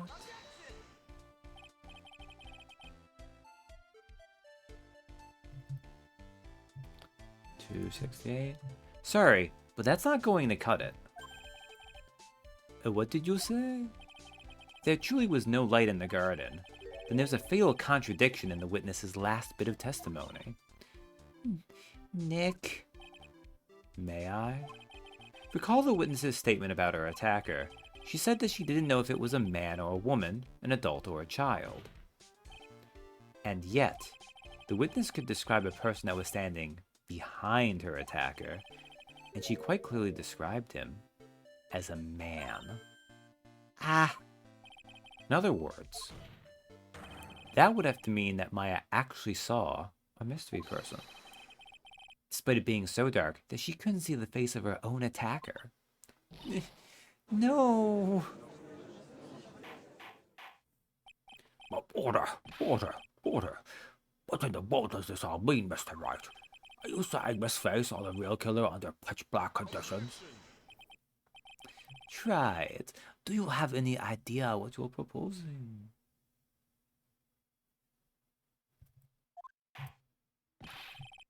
How could she have seen in the dark? There was no other light source at this inn.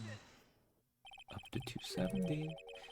There are some things that you can only see in the dark, Mr. Godot. Maya, you did see who the killer was in the dark. And now, you're trying to cover for him. Cover? For the man that killed her mother? There's only one conclusion I can draw from this. You know who this man is. Please. Nick. I don't know anything. Please. I'm begging you. Ah, you talk a good game, Tried. But let's see if you can walk the walk. It was pitch black, so what could the witness see? I'm calling your bluff. No, Nick. Don't. But please. Stop. Maya is dead set on protecting this guy. The man who murdered Maya's long-lost mother. But I can't let him get away with it. I'm a lawyer, an officer of the court. I'm here to find the truth.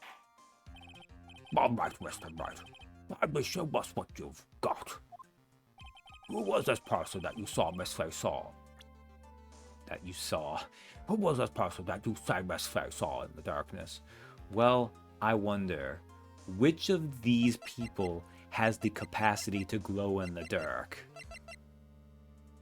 Is it the one with the fucking red technovisor?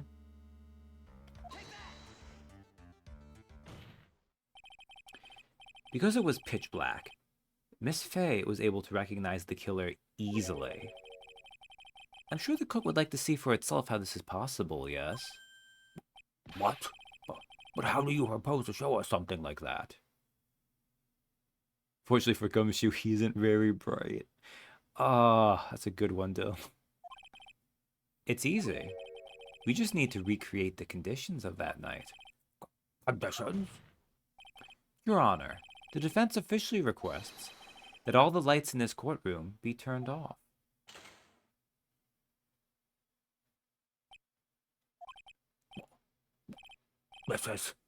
But it can't be. Ah.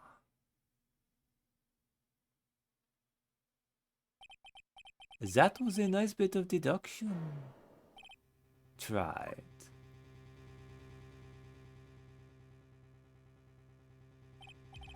Well, everyone, this is the man Maya saw on the night of the murder. Order. Prosecutor Godot, what is the meaning of this? Yo, the person passing him the coffees is not fazed by this shit at all. They're like, I mean, I've been paid to pass coffees to him. I've not been paid to question if he's a murderer or not. Surely you must be shocked to hear yourself accused of such a thing. Why aren't you denying it? Ah, Your Honor, you're asking the wrong person. What do you mean by that? If you've got a question, ask the witness. That's one of my rules. Well, Maya, how about it? What you saw that night? Was it 3 glowing red lights? Well, witness, answer the question. You're wrong. I never saw that. Maya! I thought the person that stabbed my mother was a man for a totally different reason. What? What? But Mr. Wright, what the? Stop your chattering, Your Honor. Chattering? Oh, another card too. If it's worth asking, ask the witness. That's one of my rules.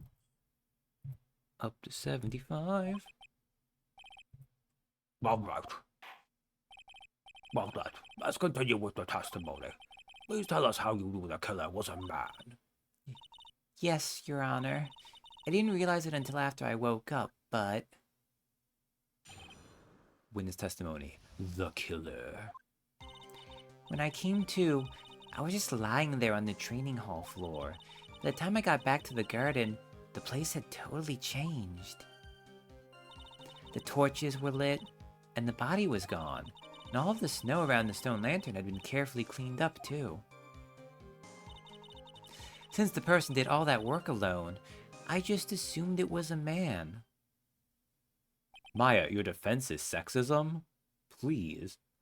So it was after the crime took place that the witness came to think the killer was a man. Yes, that's right. I'm sorry, Your Honor,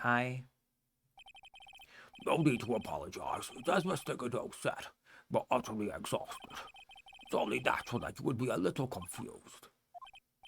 Also, if you consider the situation you described, it doesn't seem too much of a stretch to assume the culprit was a man. Mr. Wright, proceed with your cross-examination. It occurs to me, this entire trial, we didn't actually have to deal with any of the times where they're like, we're gonna punish you if you press every statement.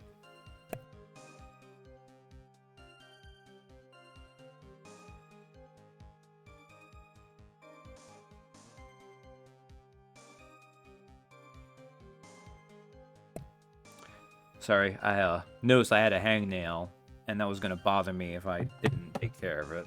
Oh, and now I should take a sip of tea while the rest for a second.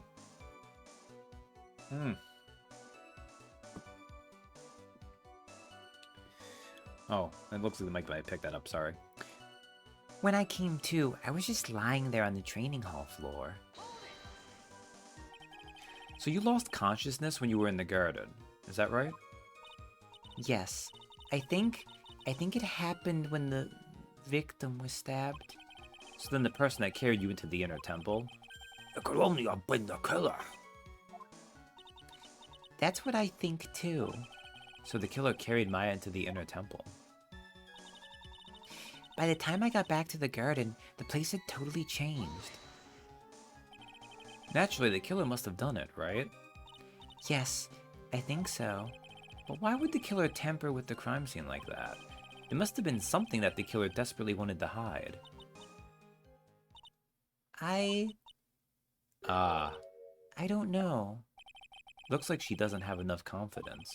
I think I need to gather some more information before I ask her again. Oh, okay. So that's one of those ones I think we need to come back and press that once I've pressed other ones. The torches were lit and the body was gone. The torches were lit? Yes, that's how I noticed that the whole scene had changed. I'm going to say it was the killer who lit the torches. I mean, who else could it be? The killer probably lit them since it'd be impossible to do any cover-up work in the dark. However, if that's true, there's one thing that still bothers me. Why would the killer go to the effort of moving the body? That's true. It's hard to see how that would be of any advantage to the killer. The only one who would gain anything from that would be... the only person that was at the inner temple, Maya. Very well. Let me hear some more about the condition of the crime scene. And all of the snow around the stone lantern had been carefully cleaned up too. So you're saying the killer cleaned up the snow? It did look really odd. The snow was removed in an unnatural looking rectangular shape around the lantern. There were a lot of shovels around the inner temple, but they're all really heavy. Way too heavy for me to use. An odd fellow indeed, this killer. Why on earth would anyone want to take snow away? Well, there's one thing I can think of. Didn't you say that a lot of the victims' blood sprayed onto the snow? Yeah, the area collapsed and ended up being splattered. In other words, the killer's purpose was to hide the bloody snow. I think that's the most reasonable explanation. Perhaps. However, there's something that's bothering me. The killer just wanted to hide the snow with blood on it. There was no need to remove that amount. That's true. He could have scooped up just the snow that was stained with blood. Unless he couldn't see red. It looks like there are some mysteries behind this issue. But I think this will help explain them. Since the person did all that work alone, I just assumed it was a man. So, you're saying that you never saw the killer, right? Yes. But earlier you very clearly stated that you saw a man behind your attacker. Nick, I'm sorry. The killer certainly went through a lot of trouble. Moving the body by pendulum, manipulating the crime scene. For what purpose? Why do all that? Maybe Maya knows more than she's letting on.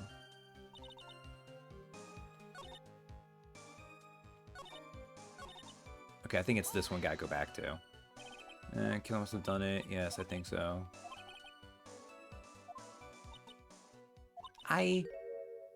The truth is, when I saw the crime scene, I felt something. You did? Yes. I felt like the killer was hiding the evidence for me. For my sake. What? Hiding it for you? Everyone knew that I was the only one at the inner temple that night. If Sister Bikini had come back and looked at the garden... She may have thought that you had done it. No, she definitely would have thought so. They were saying that's why the killer cleaned up the crime scene to make it look like nothing had happened.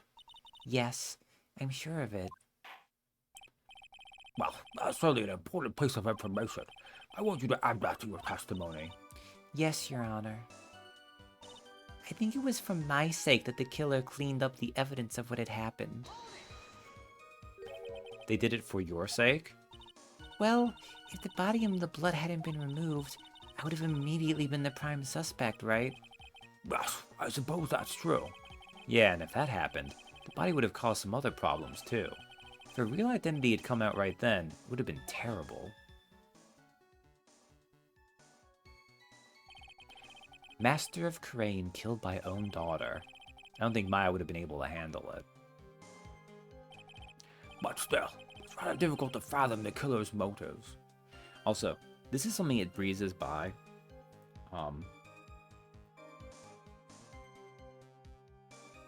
It really helps Maya out that basically in the same trial day, the idea of her killing her mother was brought out. It was immediately disproven. Because the court of public opinion is super rough over there. Just having been accused of it for a few days would have been devastating. So getting that immediate clearing of her name on that front is important. Sadly. It shouldn't be, obviously, because eventually she would have been found not guilty of it anyways. But the fact of the matter is, it really does benefit her that it didn't happen right away. But still, it's rather difficult to fathom the killer's motives. What reason is there to go through that much trouble to protect you? Anyways, Maya, this stone lantern, you do realize it's saying something about your name, right? Ooh, actually hit that.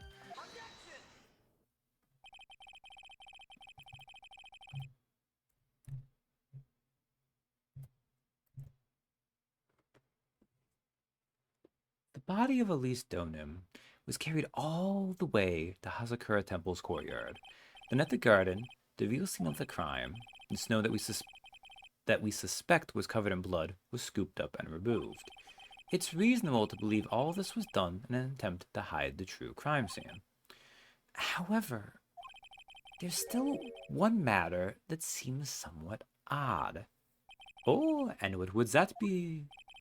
You must have figured it out by now, Mr. Godot. It's the message written in blood on the lantern. It was written very clearly on the white stone lantern. Maya. Ah. If the killer was so motivated to protect Maya from suspicion. Clearly it says BHPW. Then why didn't they wipe the writing off the lantern? You're right. Water. But Mr. Wright, isn't it a fact that the killer was trying to cover up the crime scene? Indeed. But it doesn't make much sense to move the body and remove the bloody snow to not wipe off the most incriminating thing of all, the bloody writing.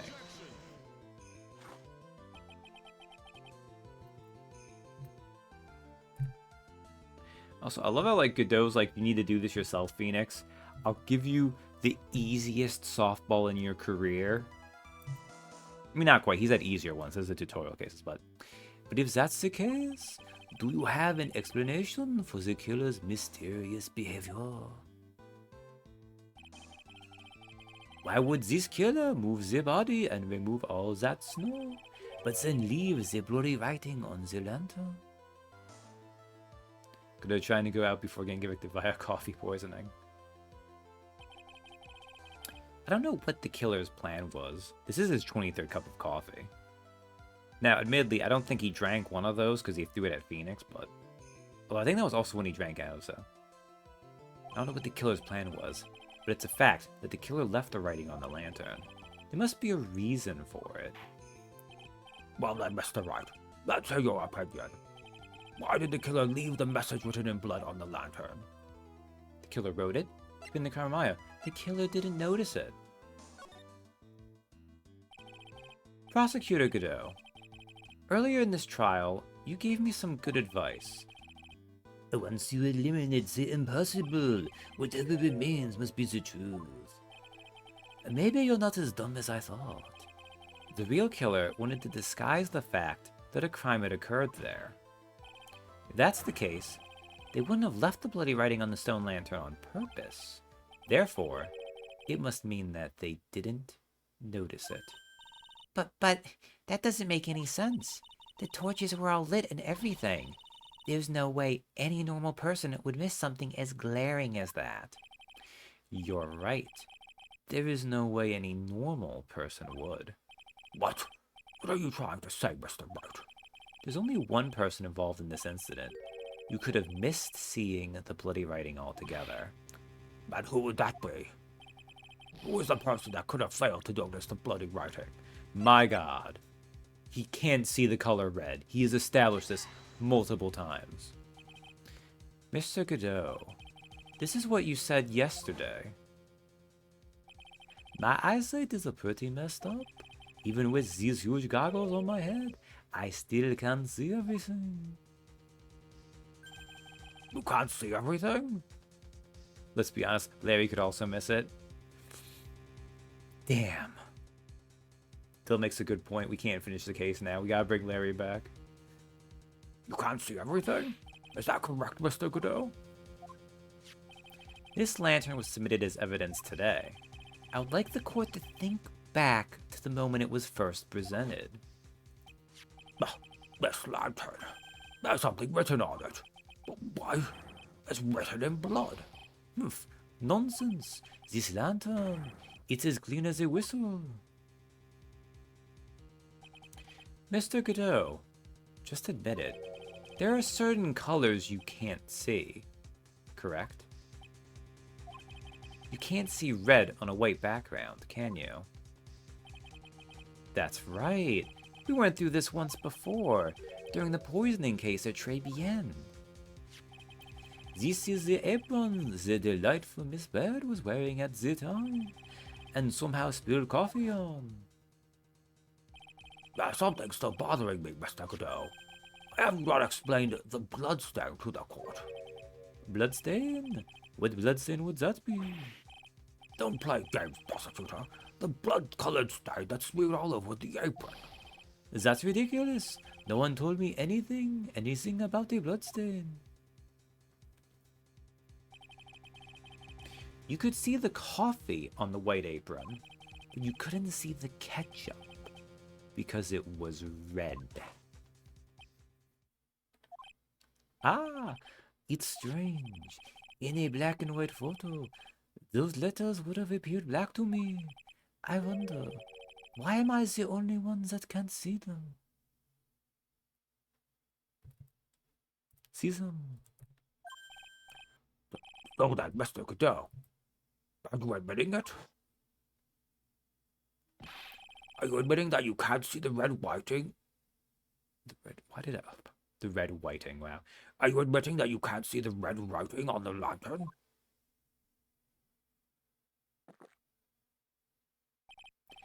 Here, Gramps, didn't you know? That's the reason why I don't drink red tea.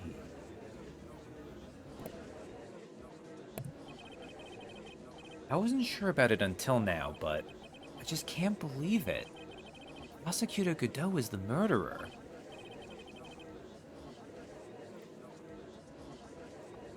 Can we be fair to Godot here? He's not the murderer.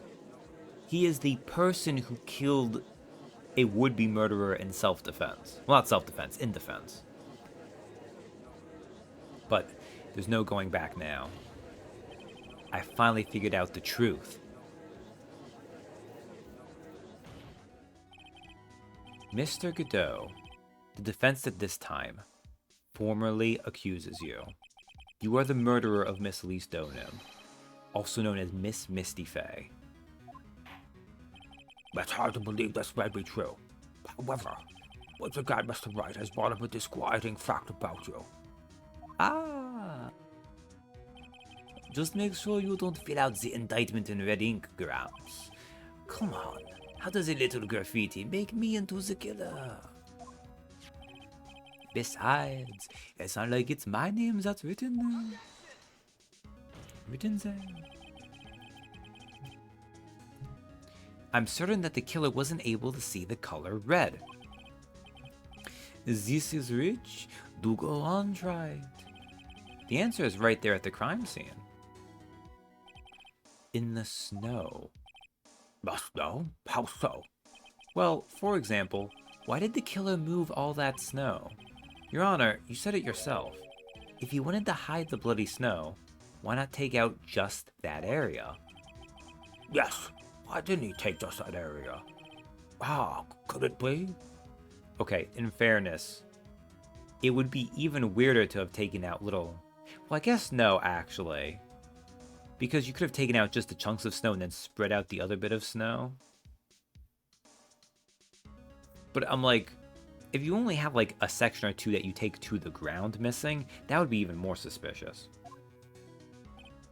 Yes, the killer couldn't see the red blood that had seeped into the snow, and so he had to remove all of the snow. He couldn't be sure of where the blood had landed, so he removed the whole area. Isn't it more likely that the killer couldn't see the blood because it was dark? Not a chance. The torches were all lit. He would have been able to see just fine. It seems that once again, this trial has taken an unexpected turn, to say the least. May you explain this, Mr. Godot? Hold it. Oh, Maya, baby girl. Wait just a minute. Maya. What is it, witness? Mr. Godot isn't the killer.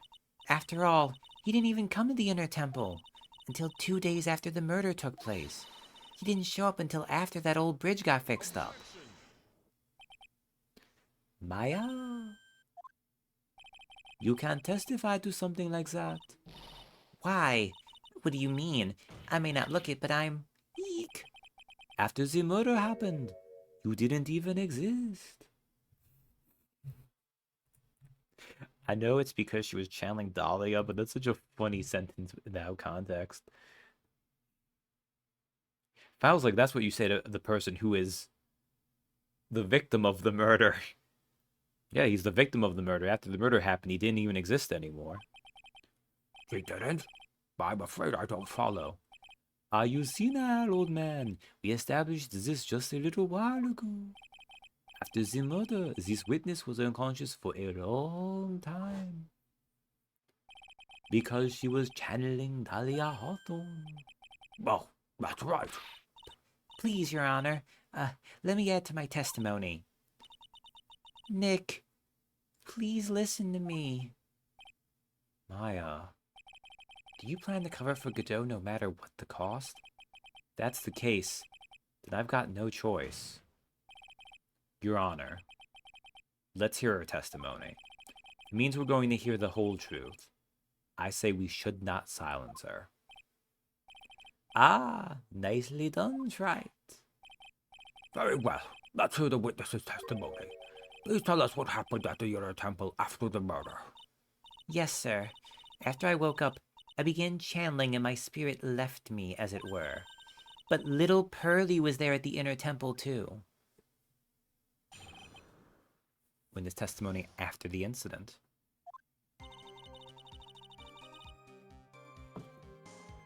Oh man, I think I swallowed right into the mic. Sorry about that.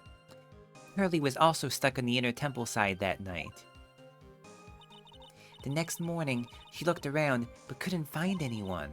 The next day, when the bridge was finally fixed, she was in the spare prep room. That's when Mr. Godot arrived at the inner temple for the first time. He found Pearly first and cheered her right up. Who is this Pearly? That's my little cousin, Pearl Fay. So when did you hear about this? Oh, just a while ago, when I was in the medical office. Well, I'm terribly sorry, but what you heard from someone else is simply not admissible as testimony. What? Come on. Pearly would never tell a lie. She's a way more honest person than I'll ever be. Says the witness who's supposed to be telling the truth on the stand. Real smart, Maya. You always know the best things to say when you're under oath. Ah, the prosecution has no objection. We believe the witness. Mr. Godot. Let's just move on to the cross-examination. If the defense has no objections. This is highly unusual, but... Well, Mr. Wright? Let's get this cross-examination started. After the incident. Alright, I'm gonna save because it's been a little bit. Although I really do think for this final one, they're like, nah, press everything. We're not gonna be mean to you during this final case. We want you to feel triumphant and victorious, like a badass.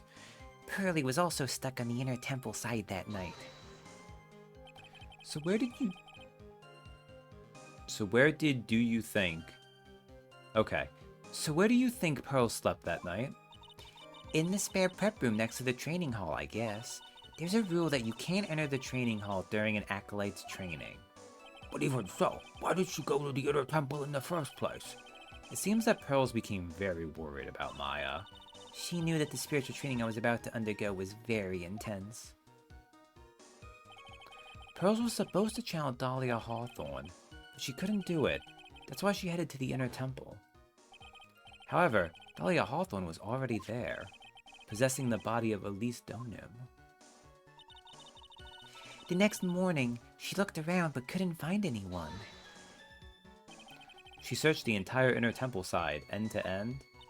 Well, you see, Pearly gets pretty scared when she's alone, and there weren't that many places to look.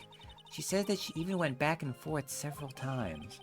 The inner temple side has two structures, the training hall and a spare prep room. And there's also a storage shack, I think? That's about it. There was a storage shack too? Pearls was looking for other people, right? Would she have really examined a storage shack all that carefully? Well, if it was me, that would be the first place I would investigate. So that means it's possible that someone may have been hiding in the storage shack. The next day, when the bridge was finally fixed, she was in the spare prep room. Pearls didn't hear the sound of them working on the bridge. What do you mean? I was just wondering why she would stay in the prep room. If it was me, I'd at least go out and wait at the foot of the bridge. Oh, well, Pearly said she was sleeping at the time. She said she was so scared during the night that she couldn't sleep well and woke up a bunch of times. Poor little girl. all alone like that. Well, we know that she had at least one friend in the sacred cavern. Dahlia Hawthorne, who was busy battling with the Trickler. She couldn't let anyone see her, so she wouldn't have shown herself the pearls. What happened after the bridge was finally fixed? That's when Mr. Godot arrived at the inner temple for the first time. So it was your first time on the inner temple side, Mr. Godot? That's funny. Am I imagining things, or did the defense ask me a question? Mr. Wright, please save your questions for the witness.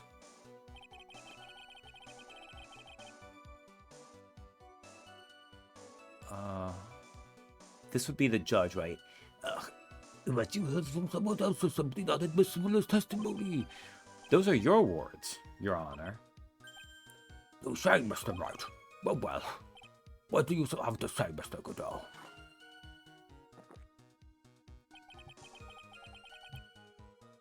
This man's bladder is a fortress because he still usually takes at least one sip. He has consumed so much coffee today in like 5 hours. Hot nights and even hotter coffee, that's what I always say. If I hadn't have been for this case, I never would have visited there. A freezing cold temple in the mountains. I think I'll pass. So he had never visited Hasakura Temple or the Inner Temple, huh? Ah, you want to say something, Wright? In any case, I have to find a crack in Godot's armor. By cross-examine Maya, that is. Very well, please go on with your testimony. After fixing the bridge, the policeman came over to the other temple side, right? Yes, then Mr. Godot. He found Pearly first and cheered her right up.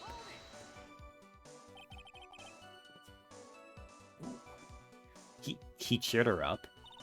That's what Pearly said. She said he was a very nice older gentleman. Thank you for looking after my cousin, Mr. Godot. But here I was thinking you were nothing more than a coffee addict. Ah, got it out. You're making me blush. This guy is really beginning to get on my nerves, in more ways than one. The truth is, there aren't that many places to look on the inner temple side. The policemen were all busy going over the garden with fine-tooth combs. So I decided to carry out an investigation in my own way. Godot style. I'm the same way. I like to hand down verdicts in my own way. Judge style. Maybe I should ask some questions. Phoenix style. Forget it. Cheering Pearls up Godot's investigation. So you cheered Pearls up? When I found that little girl, the first thing she asked about was her cousin, Maya Faye. Really? The bridge had burned down, and she was huddled up in that tiny shack with no heat. Even though she must have had a truly terrifying night outside. She asked me about... She asked me about you before she said a thing about herself. Pearly. I noticed that you weren't anywhere on the inner temple side, but I couldn't find it in me to tell her that, so I gave her my last cup. With milk and sugar, to hide the bitterness of the harsh truth. What a sweet story. Sniffle. He had a thermos of coffee? Why doesn't that surprise me? There's only one thing of any importance here. Where was Godot when the murder was taking place? He must have already been at the inner temple when it happened. Otherwise, he couldn't have killed Elise Donim. Alright.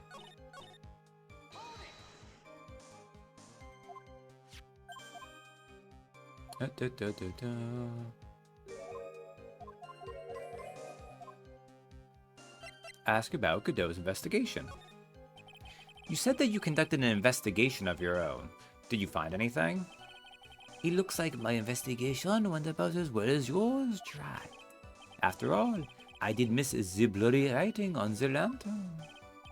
Well, I didn't miss it, so speak for yourself, Goggles. The only odd thing I discovered was the beauty in the training hall. Oh, Godot, you done goofed. Beauty? Misty Faye, naturally, clad in her stunning Japanese garb, surrounded by the hue and aroma of Western tastes. Western tastes? Could he find a stranger way to describe gravy? So from there, you headed for the prep room? Wait a sec. What did Godot say just now? I think I just found this proverbial weak spot.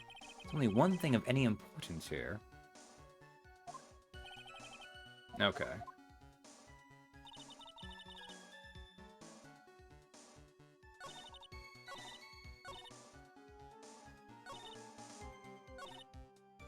I mean, I'm probably first and sure to write up. Oh, they didn't actually put a new statement there for that.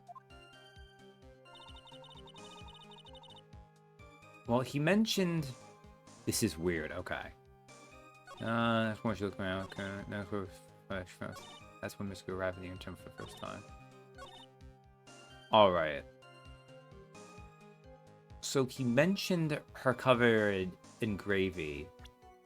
But I think it's the fact that he wouldn't have known it was Misty Faye there. Because he had no reason to know that. Although, you know, he could have just been like, damn, she has the fine feet. I think I have to assume it's this on this one. Because this is weird. Okay. This one's really weird, honestly. I like to have done that. Mr. Godot, the first time you crossed Dusky Bridge and went into the Inner Temple was long before the murder took place. What? Why do you say that? Because he just made one fatal slip-up. The hanging scroll in the training hall. Hanging scroll? But Mr. Godot was right. That scroll shows a picture of my mother. Maya, I know you know who it is, but here's something you didn't know. By the time the bridge had been repaired, 2 days after the murder, the hanging scroll in the training hall looked like this. What's that wonderfully delicious smell? The morning after the crime, someone covered it with gravy. Gravy? But why gravy, Nick? Because gravy was much more than a condiment to the culprit. Well, Mr. Godot, if you really hadn't seen the hanging scroll until after the murder, you wouldn't have had any way of knowing that it was Misty Faye. Wait a minute, Nick. Yes? Take another look at the hanging scroll. Look, at the top. There's a crest there. Ah, that. It's the mark of the master, correct? Exactly. So if you know the meaning of the mark... Then you could guess that it was a picture of Misty Faye on there. True. But Mr. Godot described what was underneath like this. Clad in her stunning Japanese garb, surrounded by the hue and aroma of Western taste. Oh. Yes, it's possible that he knew what the crest meant. However, he couldn't have known that she was wearing Japanese clothing. Mr. Godot, on the day of the murder, you were hiding at the Inner Temple long before the crime took place.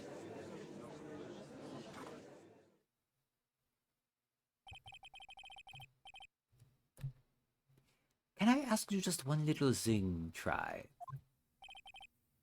What is it? This whole theory of yours, it all rests on a certain assumption. That I knew beforehand that a crime was going to be committed. That's right. Otherwise, there's no reason for him to sneak onto the crime scene. Of course Mr. Godot knew about the plan. Huh? What did you say? Is it really possible that another person knew of that plan? Orders from Morgan Fay. Opened once before. This crime was actually planned over a year ago. Morgan Fay authored the plan for her daughter's future. These instructions were hidden somewhere in Fay Manor for a year. However, by the time little Pearls found these instructions, they had already been unsealed. Unsealed? Yes, the killer had read these instructions long before Pearls ever found them. That's how he knew the crime was to take place at the Inner Temple. And you still insist that this crafty killer is me? You bet I do. But you just said that the instructions were hidden. That's right. Mr. Godot couldn't have known where the instructions were hidden. If he really wanted to know, he had one great chance to find out. Yes, and when was that? During a visit. A visit? Morgan Fay told her daughter, Pearl, about where the instructions were hidden. During one of her visits to the detention center. That would be the only time for someone to have learned where they were hidden. Eavesdropping on our visit at the detention center? Yes, it could be arranged if you were someone with easy access in and out of there. Like, for example, a prosecutor such as Mr. Godot.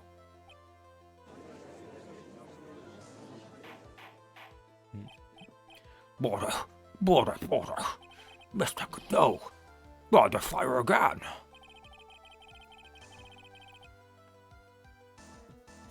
This murder could not have been carried out without prior knowledge.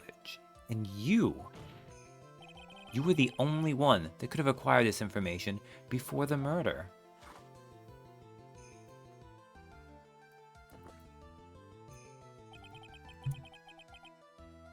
So, we had 53 before this trial day started. He said 27. He has consumed, in this one case, as much coffee as he did. Well, actually, now that I think about it, that seems... Well, in fairness, that's one day. At least for the Trey Bien case, that was across a couple days, so he's still definitely really chugging that coffee down. Humans are afraid of the dark, and yet, at the same time, we're fascinated and bewitched by it. Maybe that's why humans drink the darkness that is coffee. Sorry for always asking, but what does that mean? It means there's a reason for everything. According to your theory, the killer in this case eavesdropped on a conversation during a jail visit where he learned of a hidden plan for a crime. After discovering the plans, he hid in the inner temple and waited for the crime to occur. Then he ultimately took a person's life. And he did all of that just to protect this witness. That's right. If you are accusing me of this crime, I have to ask you, why would I do this? This girl is nothing but a stranger to me. I've got no reason to go through that kind of trouble to protect her. Dude, you've already outed the fact that you care about Mia, but whatever. I am what you see. I am certainly not the type to rescue the damsel in distress. The killer's behavior is certainly extreme, for lack of a better word. Even considering that the killer wanted to protect this witness's life, his behavior is still a little too unnatural. 278. However, you had a good reason, didn't you, Mr. Godot? An unshakable reason that forced you to protect this witness at all costs. I knew it. You figured it out, haven't you, Nick? Maya, I guess you were doing your best to cover for Godot. For the same reason, huh?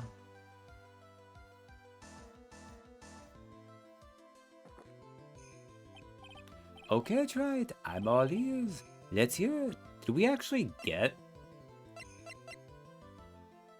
There's not a thing for it here. It's very simple. Maya Fey is a lot more than just a stranger to you.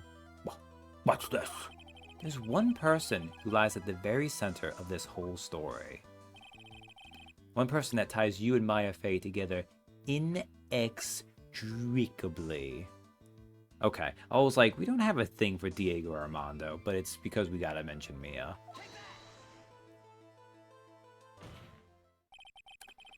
There's a very good reason why Maya Fey's life is so precious to you. After all, she is Mia Fey's only sister. Mia Fey. You once worked alongside her. That was when you were a defense attorney. Wait a second here. Mr. Godot is a defense attorney? With your honor's piercing intellect, you must have figured it out by now. The real name of this man who calls himself Godot, his real name is Diego Armando. Isn't that right?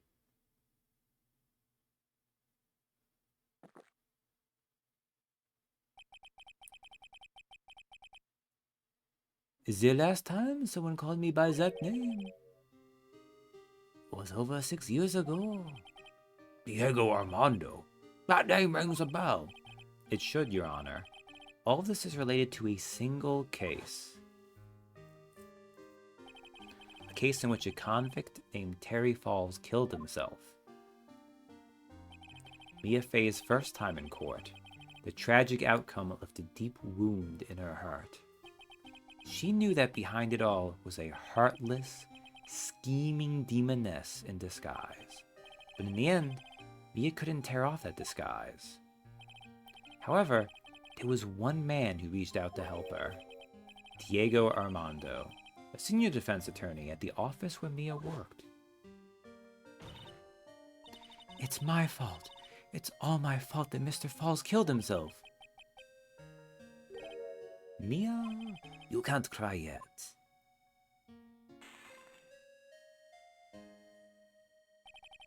The only time a lawyer can cry is when it's all over. I still like that moment. I was moved by her, the way she put all her faith in her clients, that pure sweetheart of hers. That's why I could never forgive Dahlia Hawthorne. Mia and I thoroughly investigated that fake kidnapping accident. Then one fateful day, Dahlia wanted to meet with me. It had been 6 months since the trial. We met in the courthouse cafeteria. I just remembered. 6 years ago, right here in this courthouse, you were poisoned. My man's still going for coffee even now. Even I didn't see it coming. Dahlia Hawthorne slipped some poison into my coffee. Some newspapers at the time called it a murder, but very little information about the case was released to the press. But you weren't dead at all. No official reports ever actually called it a murder. I was just in a deep, deep coma. Can't be arrested if you turn every Slavier being into coffee. Also, well, that's not true actually. She got him for it, but yeah, never mind. I see. My body shut down, and my life became nothing but a long, deep sleep. That woman's poison did a real number on my central nervous system. I lost my sight, and all of my hair turned white due to the damage it caused. That's terrible. I mean, I feel like having young white hair is not a bad thing, especially in anime, but whatever.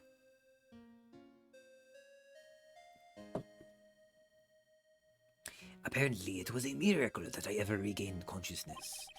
5 years had passed since I drank that poisoned brew. Then one morning, my eyes flew open from the smell of a doctor's cup of coffee. 5 years? You were asleep for 5 years? Oh my god. Judge voice. And the worst possible news was waiting for me. Mia Fey was dead. From the very moment I opened my eyes, I had already lost everything I thought I had. The woman I loved had been murdered, and the woman I loathed had been sentenced to death. The woman you loathed? The woman who had spiked my scalding hot coffee, Dahlia Hawthorne.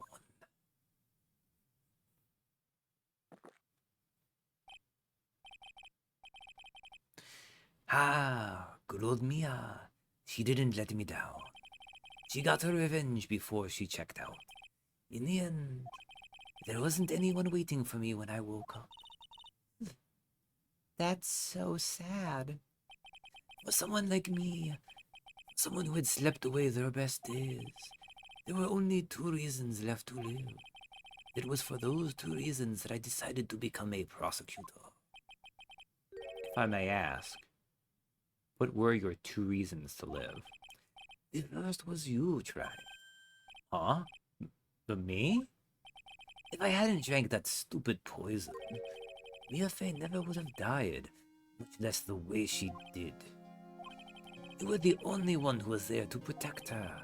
You let her die. It was all your fault. It wasn't like that. I wanted to see for myself what kind of a man you really were. So that's why you became a prosecutor? My other reason for living, she goes by the name of Maya Fey. Huh? You mean me? You were the only way I could make up for the sin of not saving Mia. 1 year ago, when the Karen village incident was resolved, it was obvious that Morgan Fey was planning something. Whatever her evil plan was, I was determined to stop it. My role as a prosecutor put me in the perfect position to do something about her. That's how you overheard Pearl's visit with Morgan at the detention center. I knew that the time was drawing near. Since I knew the plan, I could foil it. The goal was to outwit the plan. I thought if I could do that, I could keep that girl from being caught up in it. That makes sense. If Pearls had known that the actual purpose of the plan was to kill Maya, she never would have helped out. Yeah, because Pearl is a good girl. Finally, the day of the plan was drawing near. I contacted both of my accomplices. Accomplices? Iris of Hazukura Temple and Misty Fae. I especially needed the help of Iris. She was to take the fall in my backup plan in case we couldn't control Pearl Fae. But how did you contact my mother? She had been missing for almost 20 years. Officially, yes? What? What do you mean officially?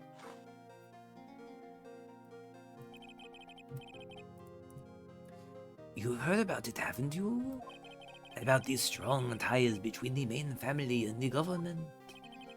Now that you mention it, Bikini did say something to that effect. She said that the Master of Crane had great authority.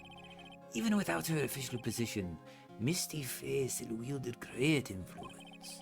The police have been keeping an eye on her movements all this time. That's how I was able to contact her.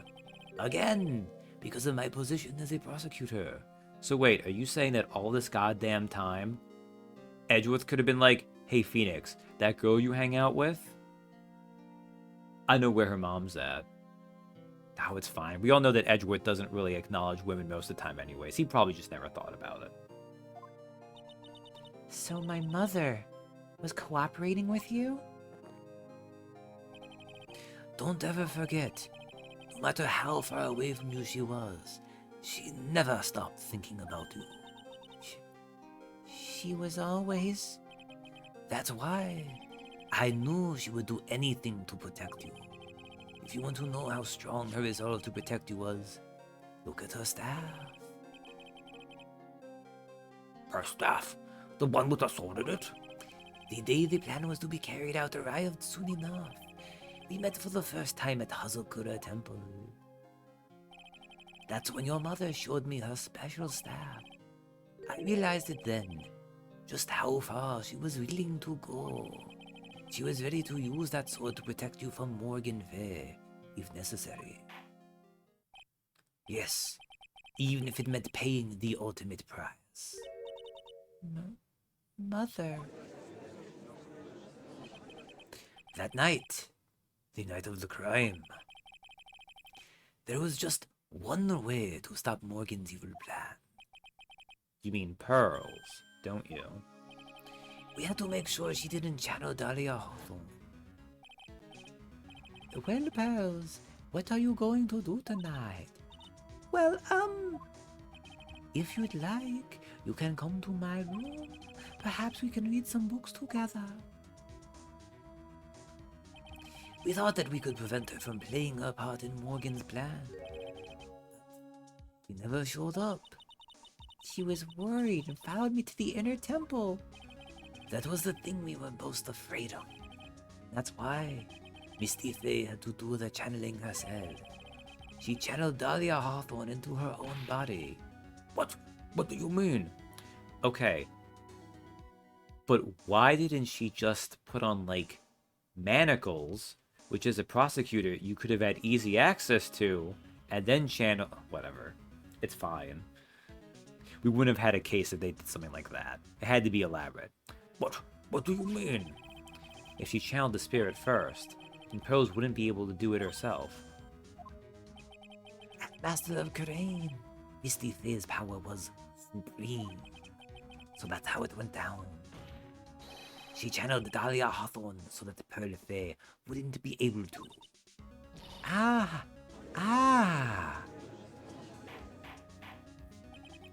What? Was that true? My role in the plan was to make sure no one was going to hurt Maya Faye. That's why I hid myself at the inner temple, just in case you needed to be saved from Dahlia Hawthorne. Godot? Anyway, that's all I'm going to admit to, Wright. Huh? There's no doubt about it. You're a great defense attorney, but you're going to have to do the rest yourself. The background leading up to this incident has been laid bare. There's just one question remaining, Mr. Wright. Who killed the victim? There are only two possible suspects right now. Maya Faye, and I'm sad to say, you, Mr. Godot.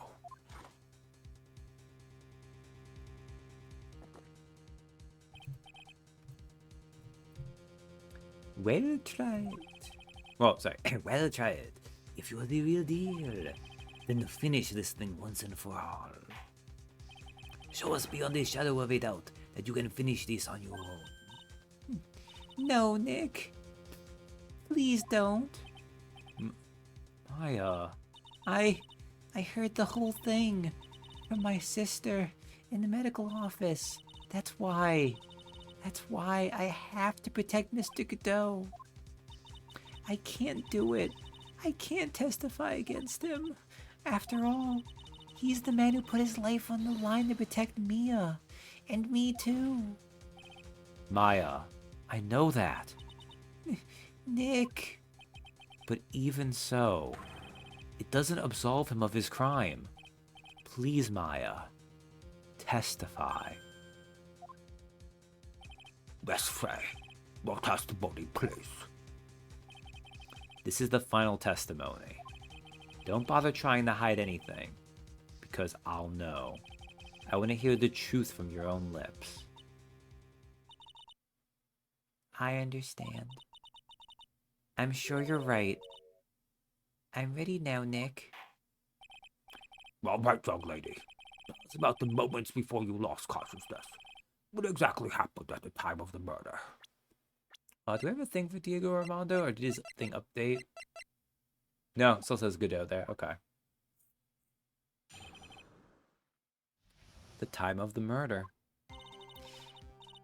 Just before it happened, I think I saw some red lights. 3 of them. I thought I'd ask for help, but just then I was splattered with blood. She wasn't dead though, as she struck back at the enemy behind her.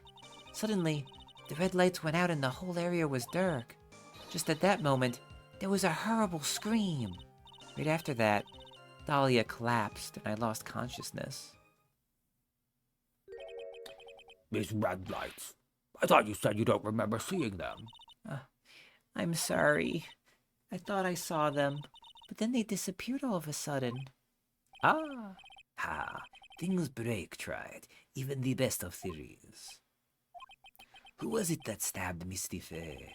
It looks like you still can't prove it. Maya's telling the truth this time. I know it.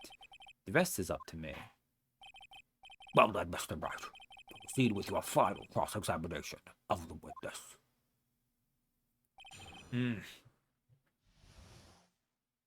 The time of the murder.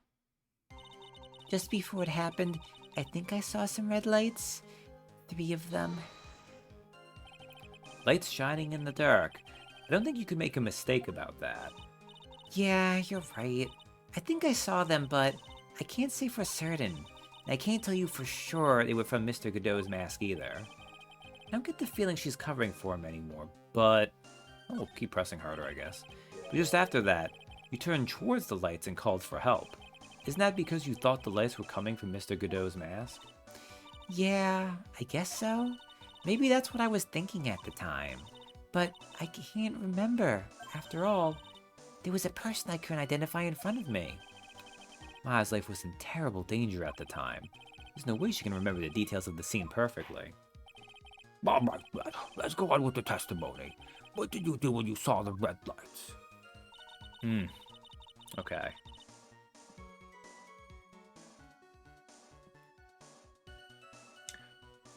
I'm beginning to think the problem is I'd take too long to make tea.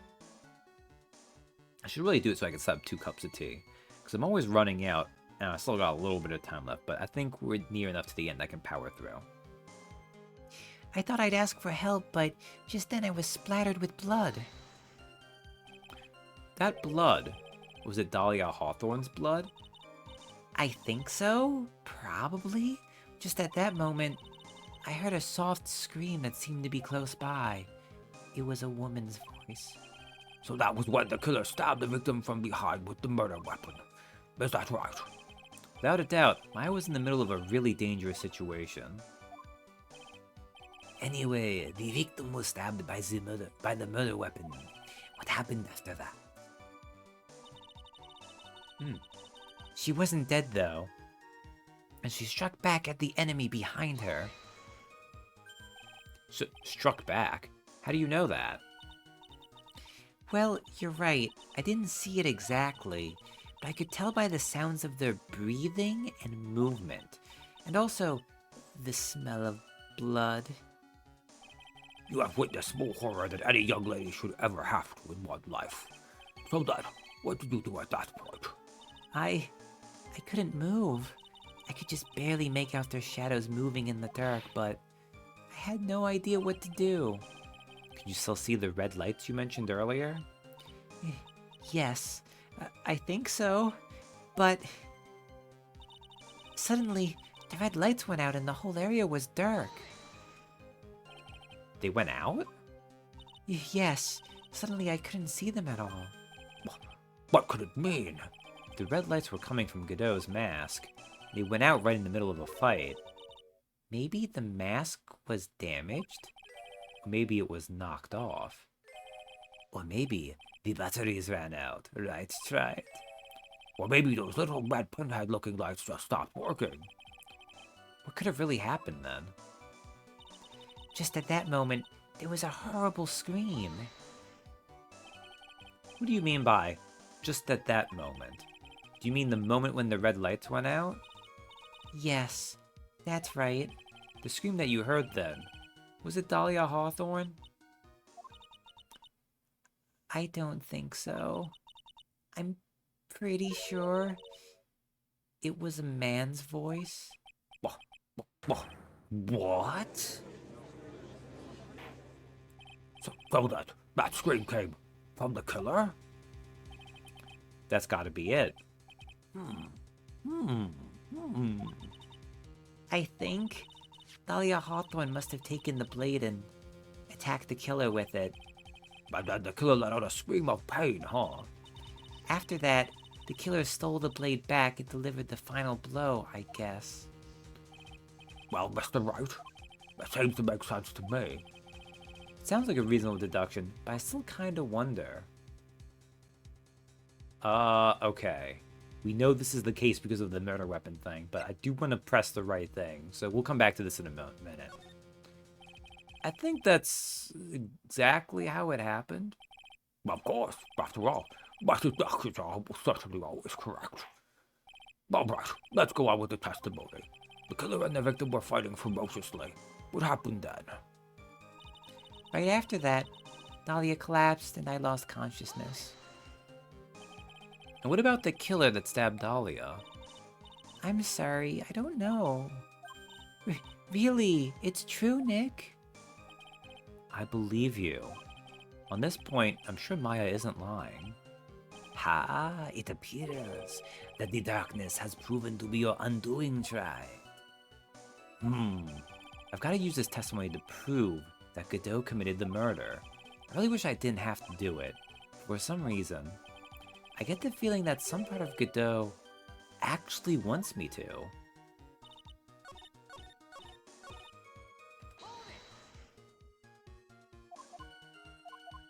Alright. Let's go.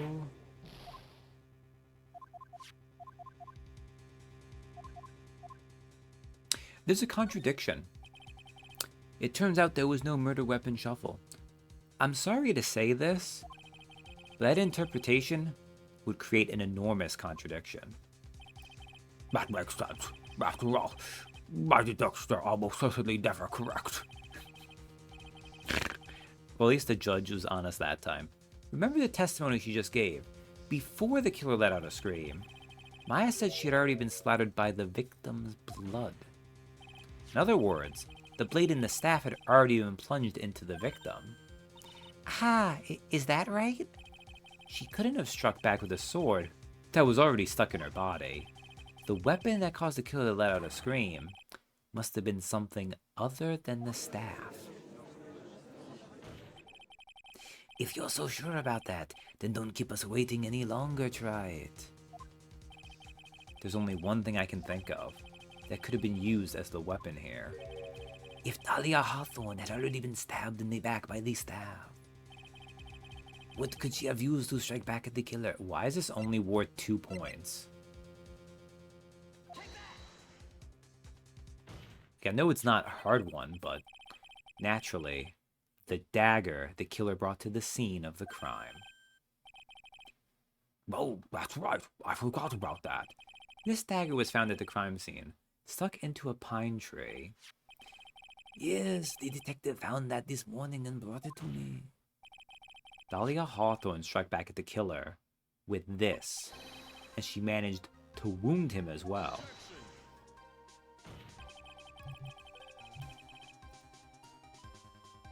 Just because he let out a scream doesn't mean that he was wounded. For all we know, the blood on the dagger could have been from the victim. 280. Have you forgotten that the blood has already been tested? Since we learned it wasn't the victim's blood, it must be the killer's blood. The killer must have a wound somewhere on his body. So you're saying the blood on this dagger belongs to the killer? Exactly. A DNA analysis of the blood would prove it beyond a shadow of a doubt. And yes, Mr. Godot, it would prove that it's your blood.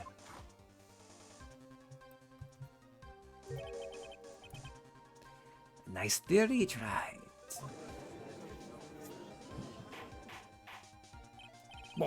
Order in the court. Is this the end? Have I done it? Even he won't be able to change the results of a scientific test. Ha! Let me ask you something, Tried. Let's just say that it turned out that I was the killer. Do you really think I would be stupid enough to leave evidence like that? What? Just think for a second. This dagger was found this morning by a detective and brought to me. There was already blood on it, correct? But even so, I was the one who brought this dagger here to the courtroom. Yes. What does that prove? Well, if I really was a killer, I could have washed the blade off and then planted another person's blood on it. That's... It can't be. In any case, there's one thing I can guarantee, right? That blood. It doesn't belong to me. Not a chance. What? In any event, it seems to be established that the killer was wounded. All right then, witness. Continue your testimony. Wait a minute. What's the problem? I know I probably shouldn't say this, but there's a big contradiction in Nick's explanation. Maya? This dagger. You said that it wounded the killer. That's right.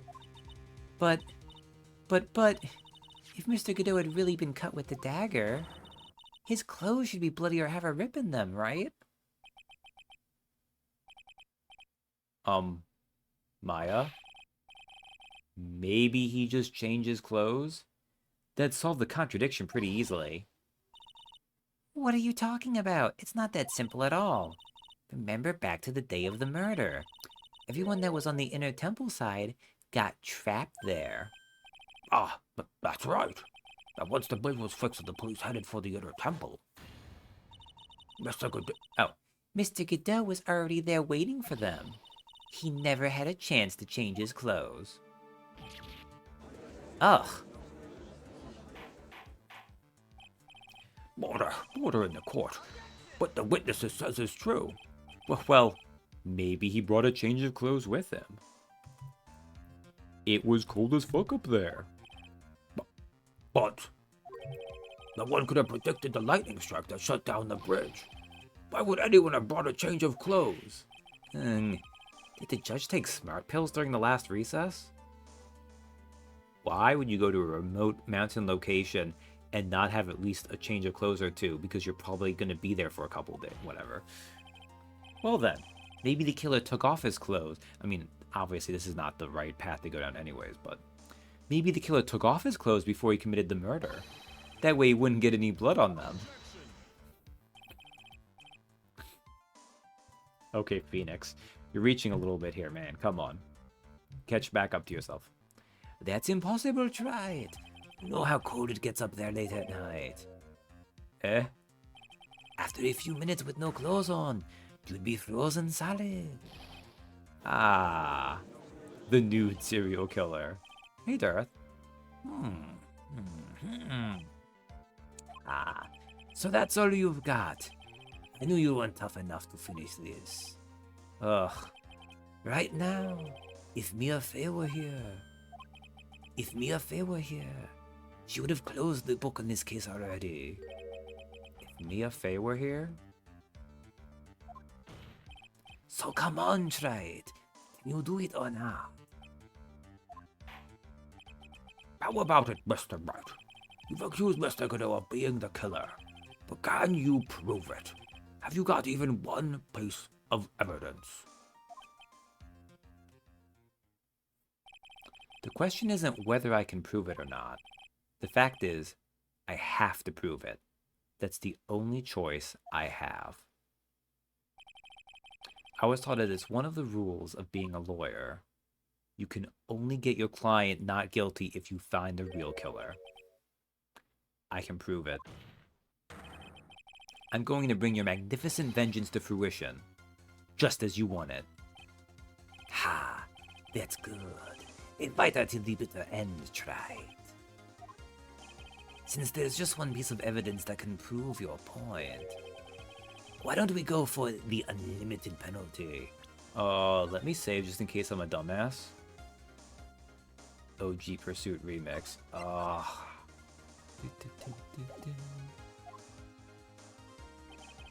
you trying to pressure me, Mr. Godot? Because it doesn't matter to me. I've got the one piece of evidence I need. Give me a break. You've got nothing to try it. So what do I do at a time like this? It's simple. I've got to think outside the box and approach this from a different angle.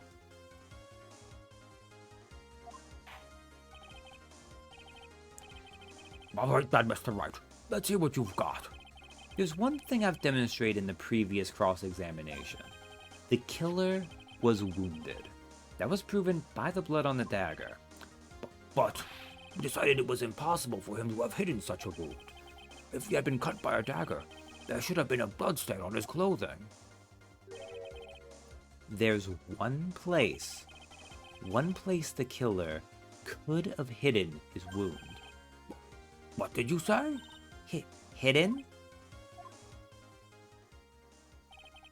This is it. My last stand. I need to think about this from a different angle. I don't need to think about why there were no bloodstains on his clothing.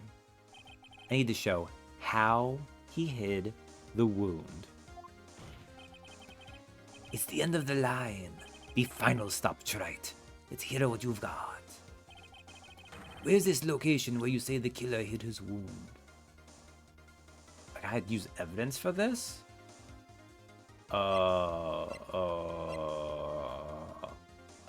I mean, we know your mask got knocked off. Do I have something for that?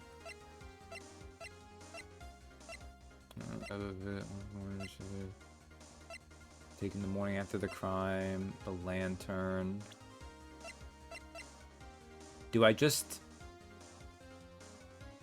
Oh my god, is it because these are all headshots? Is that what's going on here? It's like, yeah, look at this. What's the one thing you have up here? Oh, it's your visor.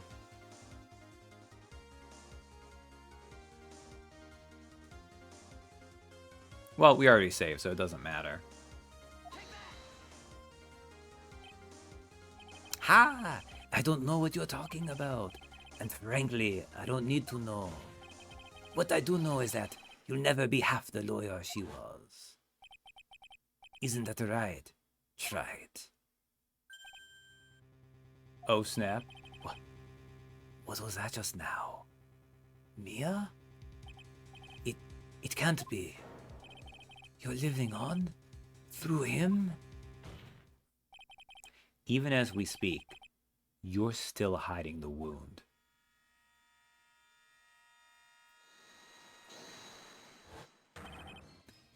It's beneath your mask. When it comes back in, though, During the fight, the red lights given off by the killer suddenly disappeared. Seconds later, the killer let out a scream. That's right, your mask went flying off your face. Mr. Godot, would you mind removing your mask? If you have a dagger wound under there somewhere, then I'd say this whole case is solved. Not only because his profile shows his face, but also the wound is simply on him. That's a good point.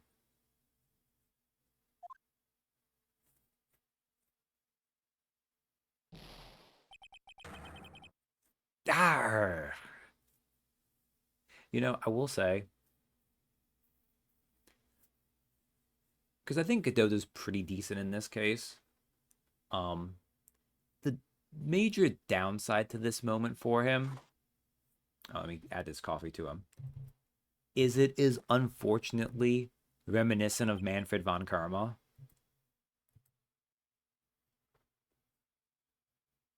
More coffee. Which I don't think this is an awful thing to have done, but I do think it removes a little bit of the novelty from this, which thus does devalue it a tiny bit. A tiny bit. I think it is The Way of Kings where Wit ends that, talking about how what we as people, what humans tend to value most in things, especially art, is the novelty of being the first to have done something. And, you know, this is the second prosecutor who has commits murder and went to court with the evidence of the murder still on him. But I still think this is very good. And I still would say this is probably... He's way more sympathetic than Von Karma, so it's at least a sad one, which that wasn't. This is also true. The tone of this victory is a little bit different than that. Just now, I saw her spirit in you. I never liked you. 6 years ago, you helped the woman who put me to sleep by hiding her bottle of poison. And then, while I was sleeping, you let Mia die.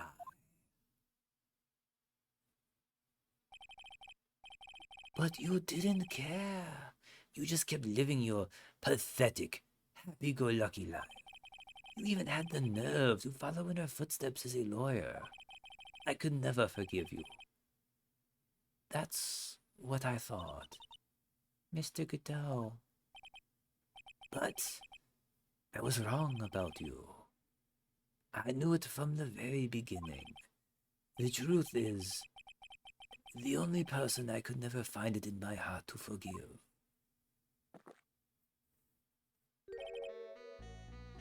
was me. You, yourself? I was the one that failed to protect Mia. Me and no one else. I tried to avert my eyes from the truth, to escape from the harshness of reality. I just couldn't face Mia's death head on, so I ran.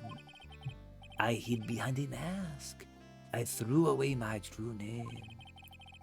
I couldn't even deal with being a defense attorney anymore, so I quit. But, but, you saved Maya. Yeah, that was my plan. Up until just now, anyway. What do you mean? Are you listening, Maya? If I had really wanted to save you, then there's one person that I should have gone and talked to right away. Who would that be? Are you talking about Nick? But I didn't do it. I tried to get the help of Iris and your mother, but I closed my eyes to the most important man involved. Do you know why? The real reason. No. Why? I suppose I wasn't really interested in saving you at all. Huh? I think I was just trying to salvage what's left of my own broken soul. I was trying to make up for the fact that I couldn't save Mia. Nothing more. That's why I let you walk right into a situation that I knew was dangerous. Forgive me. You're wrong. You put your life on the line to save Maya. I mean, sure, if you just told people, you could have averted this whole thing with no lives lost. Her mother would still be alive. Iris wouldn't have to go to prison for a little while. No, actually, Godot, you kind of did a... No, I'm kidding. He's admitted to it all this now. We're in the forgiving process for Godot, even though he kind of did some bad things. But admittedly, he has admitted the truth, too, that, like, he realizes that, like, if he was thinking rationally... But he had a lot of personal ties to this that meant he really couldn't think of it rationally. Was it really for Maya's sake? Even I'm not really sure. What do you mean by that? That night, in the darkness of the garden, when I saw her silhouette. Yo. Okay. You know what? Say what else you would have, Godot? He's looking pretty slick there holding the sword. A part of me must have known the truth. The truth that it wasn't really Dahlia Hawthorne standing there in front of me. It could have been Misty Faye, or even that little girl. But I still picked up the blade. It was like I was dreaming.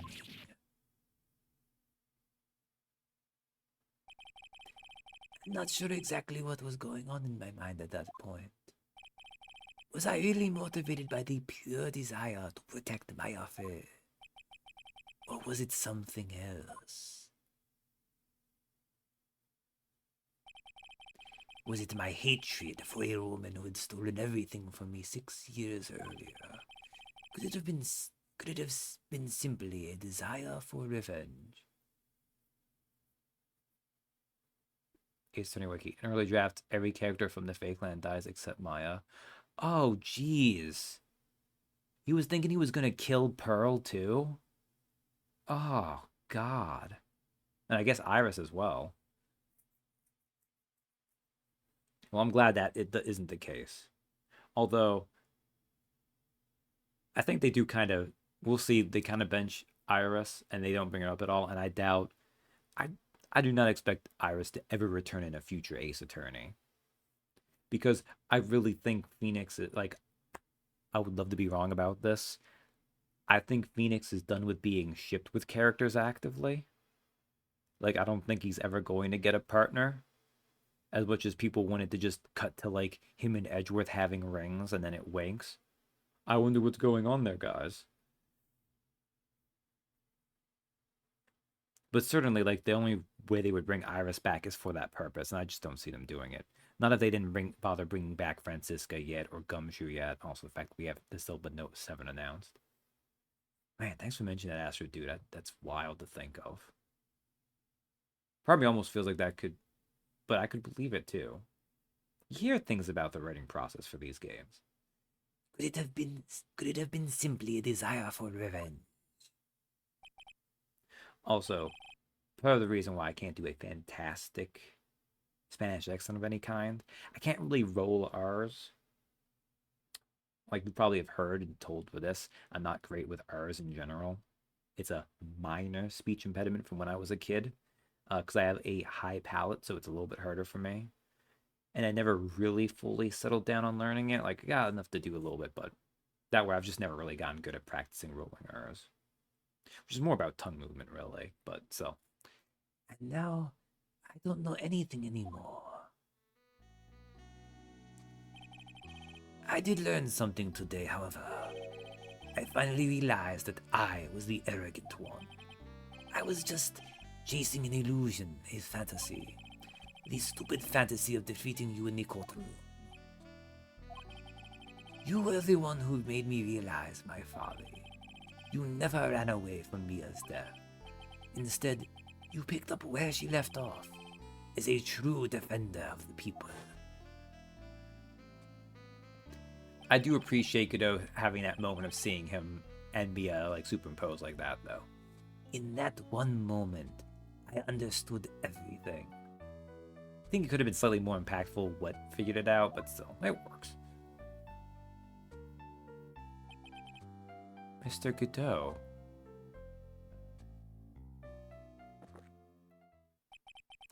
I think you already know this, but if you don't, my name is Diego Armando. Neat quirk of the localization. Just as he can't see red on white. Godot ignored red, white, and blaming Phoenix for Mia's death. Wow. These all three games weren't out for that, was it? That wasn't something the localization knew about to prepare ahead of time, did they? Honestly, that's a really great thing if they did do it that way. Kind of set up for that. And even if it was just a coincidence, that is fine. I wasn't thinking about it that way. Images? I guess. Mr. Armando, I believe in you. I know you were trying to save me. How did the blood wait just this long? Thanks. Your wound. It's bleeding. Ah, did you forget already? In my world, the color red doesn't exist. These must be my tears. Tears? Ever since I woke up from my coma, I think I've been waiting for this very moment. Mr. Armando. You do well to remember this, Maya. The only time a lawyer can cry is when it's all over. Okay, again, too much of Godot is saying he's cool and not being cool. This moment, though, he does have like those couple crucial moments where he does nail it really hard. This time, it really is all over, isn't it? Defendant. Yes, Your Honor. Although you weren't directly involved in the murder, tampering with the body in the crime scene is a serious offense in itself. I understand, Your Honor. Mr. Armando explained that to me very carefully.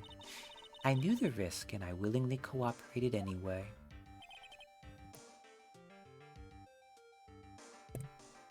Very well. Before I hand down my verdict, is there anything you'd like to say? Well, there is one thing. I'd like to say something to Mr. Wright. I want to apologize to you. Apologize? To me? For what? For the case 5 years ago, of course.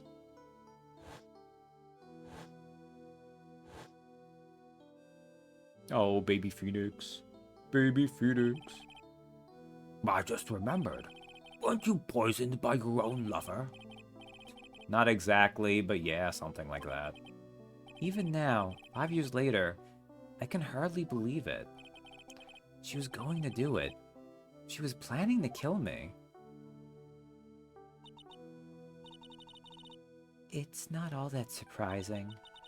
The two of you hardly knew each other. Huh? What do you mean? Come on, Phoenix. She's a twin. Put it together. You and my sister, you only met twice. Huh? We only met twice? The first time you met was on that fateful day. The day she poisoned Mr. Armando in the cafeteria of this very courthouse. The next time you met her was 8 months later. You met her again on the day that she stole your cold medicine, and Doug Swallow was killed. No way. It can't be true. I mean, during our whole relationship, we were... For those 8 months, the woman that you thought was Dahlia Hawthorne wasn't actually my sister? Huh? It wasn't Dahlia? I hope one day you can forgive me, Feeny. You... You mean... That's right.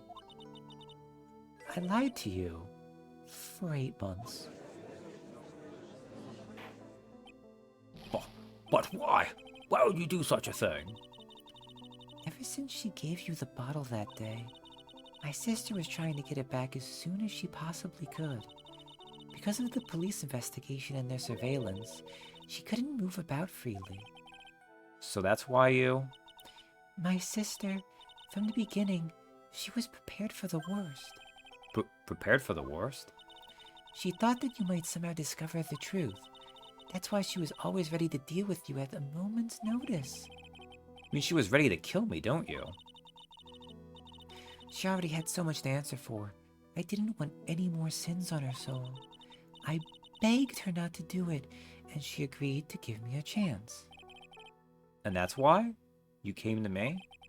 You came to get the bottle pendant back from me in our place. But I couldn't get you to give it back. I failed at something even as simple as that. 8 months passed and I still couldn't get it back from you. Finally, my sister couldn't wait any longer. She didn't consult me about her plans for you that day. It was the first time that it ever happened. That was a bit strange, wasn't it? Up until that day, you two were partners in crime, and she would confer with you. I think she must have noticed. Noticed what? Oh, come on, Phoenix. My man. My feelings for you? If I had found out she was planning to kill you, I would have done whatever was necessary to stop her. Even if it meant her life. Or mine.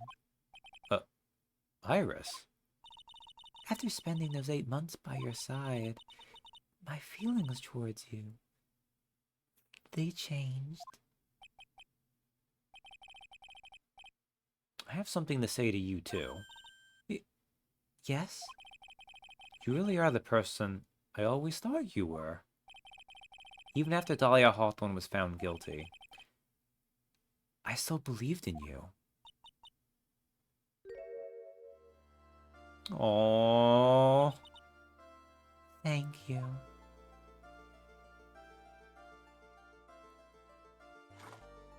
My god, getting one for the road, Armando. This will change your appreciation of Phoenix's very first scene in the anime. Oh, see, I've not actually watched the Phoenix Wright anime. I want to. But, I really shouldn't throw her under the bus. But the person I watch most of my anime with has no desire to watch the anime because we both played the games. And she's like, what would be the point? So what happens in the very first scene in the anime then? How many cups of darkness have I drank over the years? Even I don't know. I could not for the life of me remember any specific scene of it. Generalities only. Which is fair. You see a sweater. Ah. I mean, I like this part.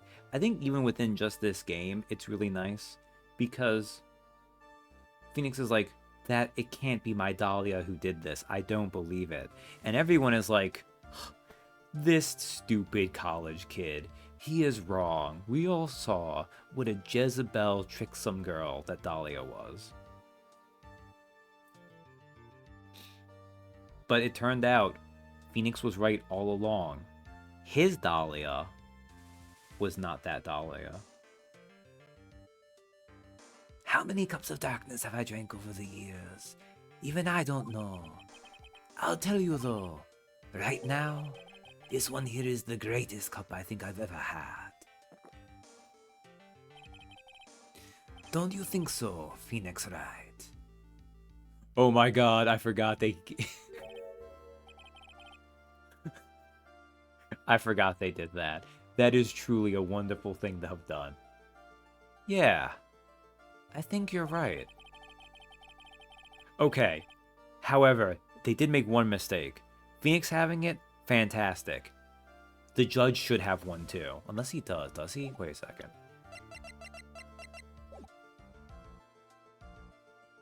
Okay, no, there isn't. The judge should also have a cup of coffee. But you know what? I'm saying that would have made it wonderful. That honestly would have probably been a step too far and made it more of a joke than it needs to be for this. I think I would have preferred that, but they probably did the right one, actually. The purpose of this trial was to rule on the murder of the victim, Elise Stoner. At some point, I expect you will be tried for your role as an accomplice in this case. I understand, Your Honor. Very well. On the charge of murder, I hereby find the defendant not guilty. Court is now adjourned. Oh, we don't get confetti for that one. I guess it's still kind of sad because of everything else there. February 10th, 4:51 p.m. District Court, Defendant Lobby number 1. Oh my god. This case is going to have gone so late. That's fine.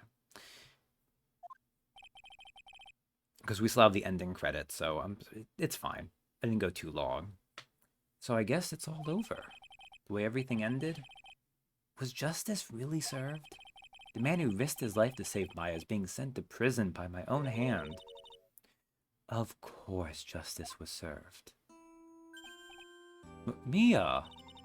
I'm proud of you, Phoenix. Your defense was truly brilliant.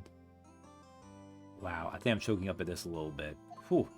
But I couldn't save Mr. Armando. The man who cared so deeply for you. You're wrong, Phoenix. You did save Diego.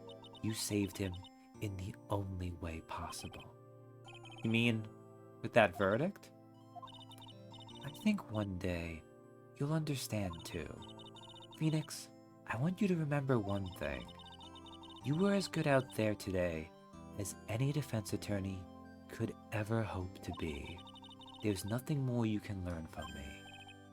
Mia, you've accomplished something I wasn't able to. I owe you a great deal. Thank you. Mia, I'm sure we'll meet again. Someday, Phoenix. I should really get out of this 9-year-old's body. Her body is screaming in agony. I've handled lots of cases and seen a lot of things. And along this journey, I found myself asking just one question.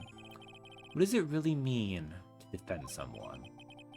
I suppose today's case produced one possible answer. Hey, there's our girl. Nick, Maya. I guess it's just like my sis said. Mia? What did she say? That night, I channeled Mia to get her advice on what to do. This is what she wrote back in my notebook. Don't worry. Phoenix will save everyone in the end. But... Come on. Cut it out with that gloomy face. Can't you see? Me, sis, and I'm sure Iris too. We owe you for everything you have done for us, Nick. Maya... How? How can you be so bright and chipper after all that's happened? You were brutally attacked. You even saw your mother murdered. Youch! Francisca. Okay. Let's see. These are superimposed, right? There we go. Here, for the very end, we will have both. I will point out, across the entire game, Godot just could not handle the same level. He could not copy the same level that Francisca could whip. And even combined, neither touches on the objection score for this game. But Francisca, still as softly as always, Phoenix Wright. Excellent work, Wright. Huh? Mr. Edgeworth, when did you get back?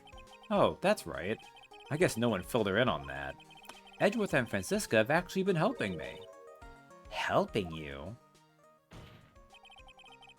These two hadn't been here on the first day of the trial? The defense wouldn't have gone anywhere. Wow. But where were you, Nick? I heard he fell into a river and caught a nasty cold, which forced him to sleep all day. Yes, he laid in bed shivering from his fever, with Iris's hood pulled over his head. He kept sniffing it, which, let me tell you right now, I'm going to disabuse him of that notion very soon. Oh, ouch. Talk about embarrassing, Nick. You definitely need more training. Anyway, thank you, Mr. Edgeworth. And you too, Francisca. Gumshoe, maybe? I don't suppose. Oh god, it's Larry. I don't suppose there's room for me in this group hug, is there? Oh, Larry. What's with the, longer than usual face? I realized something when I was reborn. I realized that Larry was never of any use to anyone. Not even once. That's not true. Right, Nick? What? You're asking me? Well, Nick, is it true? I've got a place in this world, right? Huh? Oh, yeah, of course. I knew it. Everyone would be better off if I were gone for good. No. Oh yeah. Those portraits you painted, they were really good. Isn't that right, Edgeworth? What? Me? Why are you making that face? Huh, Edgy? Oh, well, yes, indeed. I certainly can't say that they lack resemblance. Do you really mean it? What about you, Franzi? Did I draw you well, too? Whoa. My beauty can't possibly be captured by a mere crayon. That's getting these whips in at the end. Gee, angry glare. Yo, Maya's actually aura farming Francisca down. Nevertheless, I recognize the effort you put into it, and that's worth something. So then you'll do it? Like you promised? You're going to Mao for my next picture book? Franzi's Whippity Whip Trip? Don't get carried away.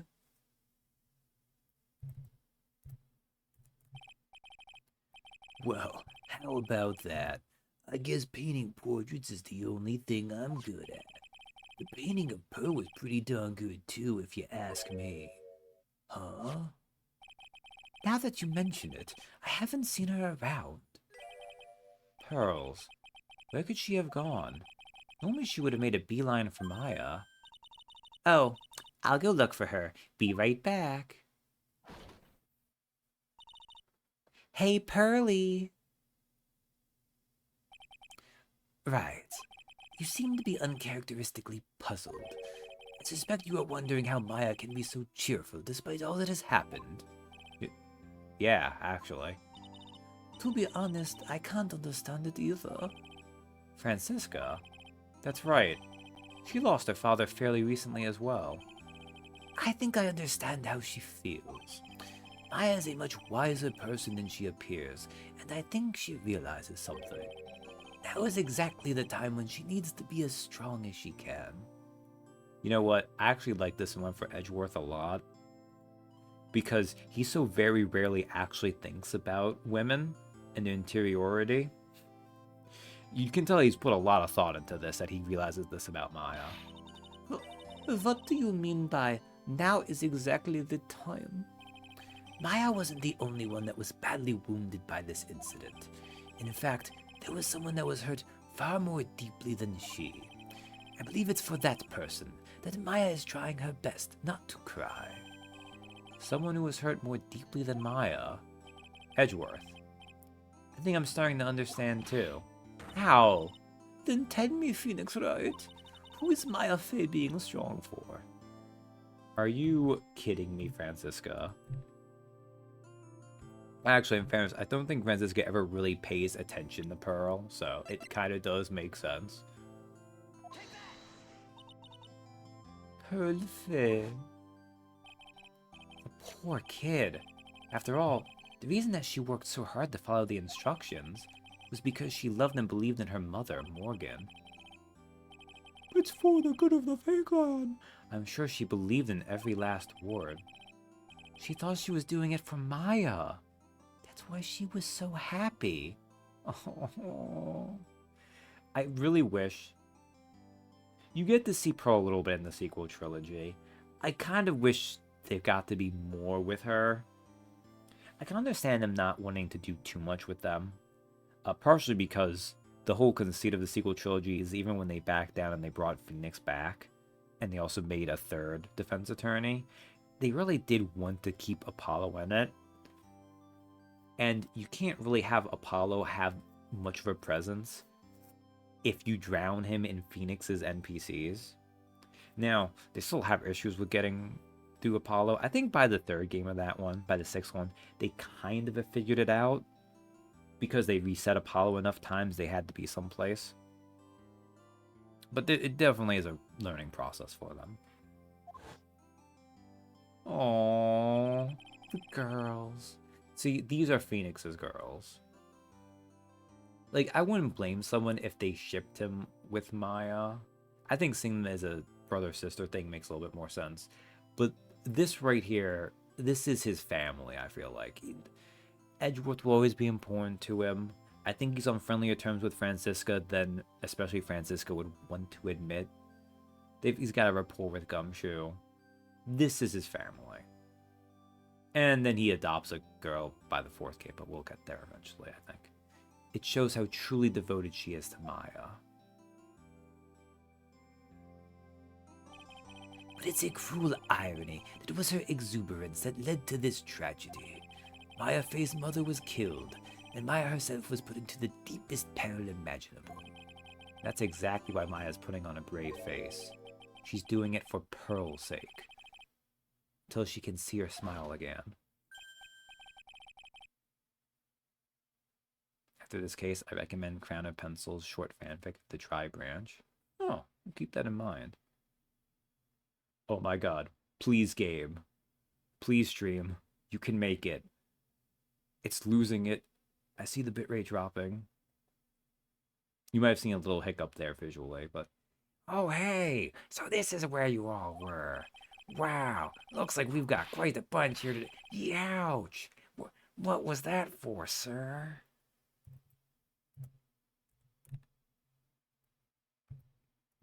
I think I've been exposed to bad fan fiction, but that was more people reading it for reactions. Because, you know, we all made mistakes back in the old days of the internet past. Sorry about that, Scruffy.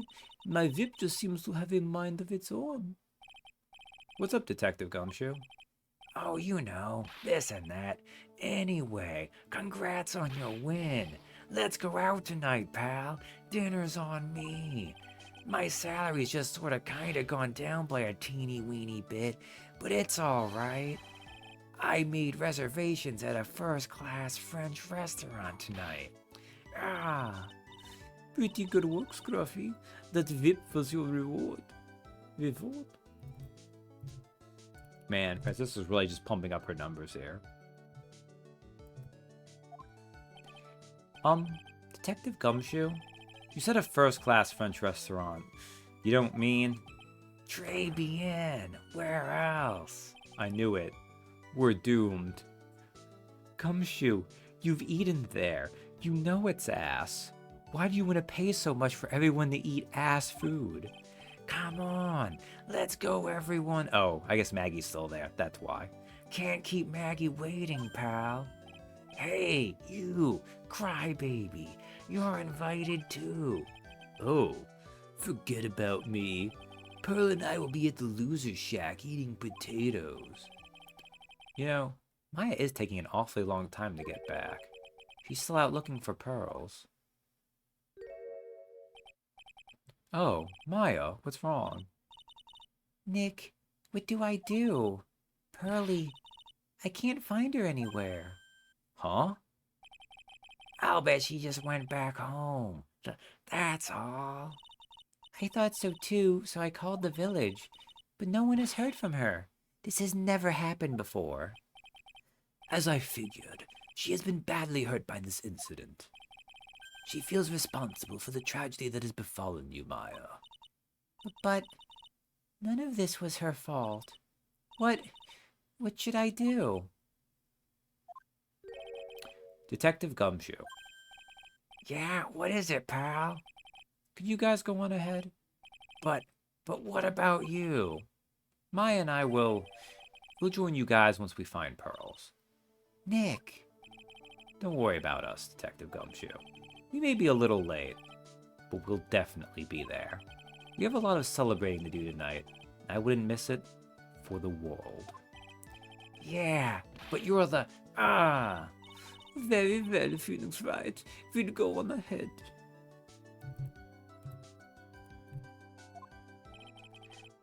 Don't keep us waiting, Wright. We won't. But where should we look? Where could Pearly have gone? Let's go, Maya. There's only one place I can think of that pearls might have gone to.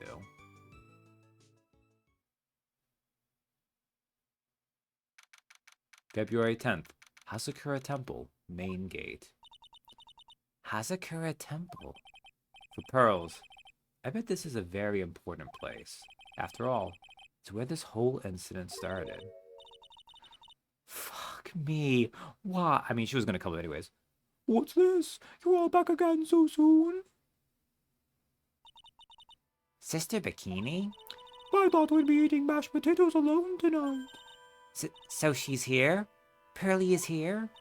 She's in the training hall. Why don't you hurry along and go see her? Okay.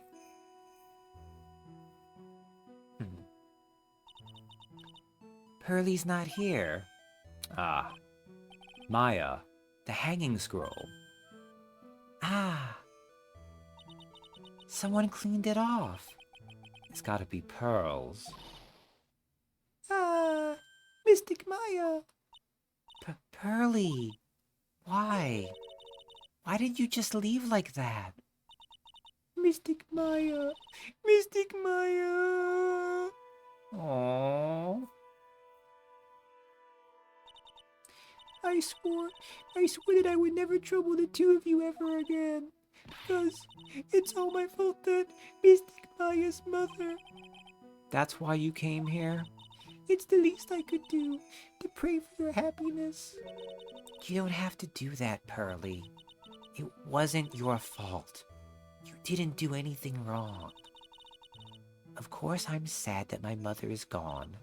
But, how do I say this? I'm still happy. You don't have to lie just to make me feel better. No, really. It's true. The only reason I'm still here at all is thanks to everyone who was there for me. My sis, my mother, Mr. Armando, Nick, and you.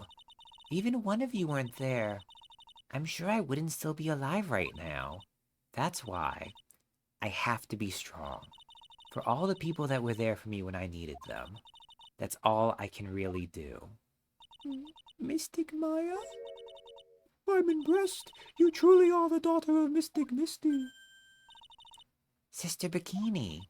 Your mother, Mystic Misty, was a strong woman indeed. I want to tell you what she said to me that night. After dishonoring the good name of Korean, I don't have the right to face my daughter. But still, Maya is always in my thoughts. It's true. She'll always be with me until the day I die. Aww. Your spirit was with her. That's why your mother was so strong. Even at the end, I'm sure she had no regrets.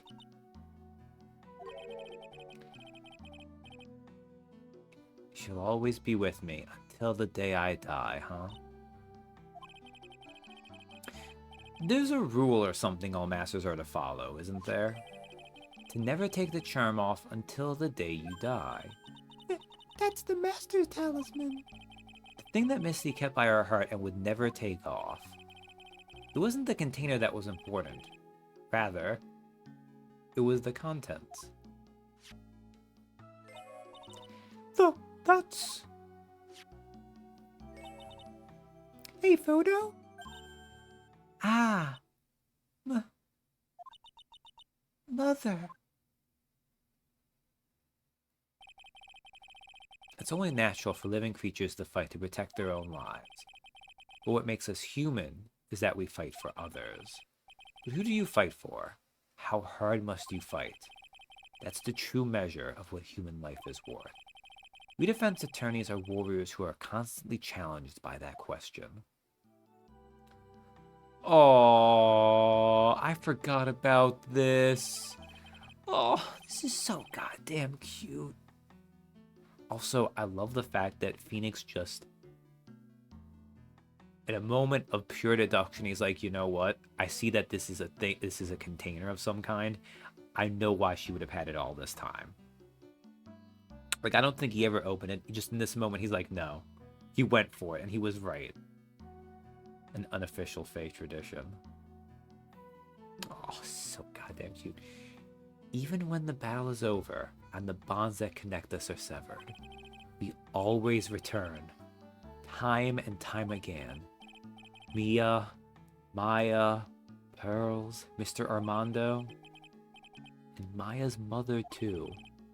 I learned that from all of them.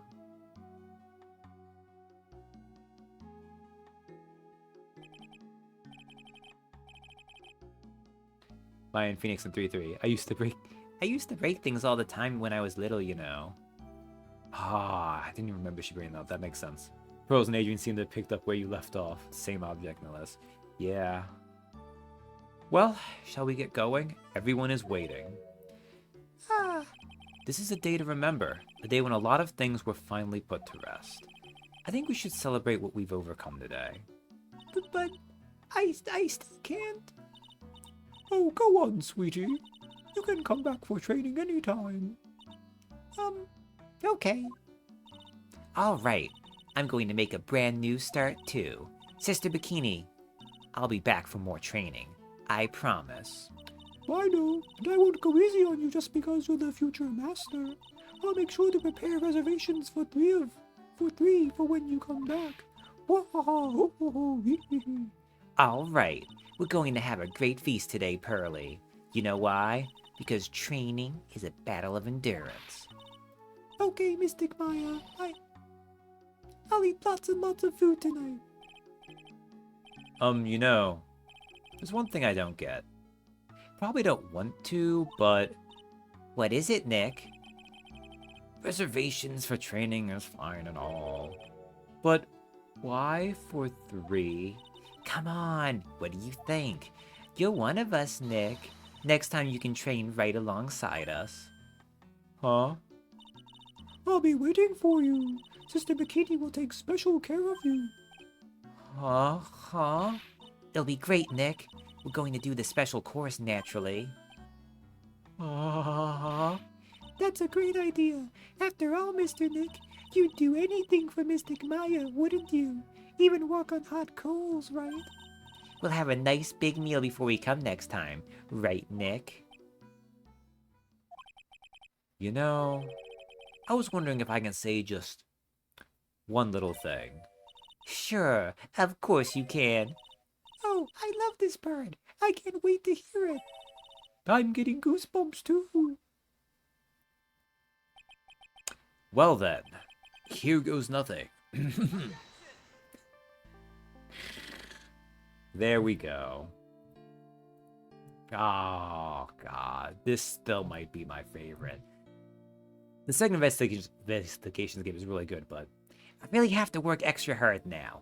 Master of Crane and the office manager of Wright and Company law offices, and I have to be a good big sister to Pearlie and Nick, too. Well, as long as I'm not locked up or captured or something like that.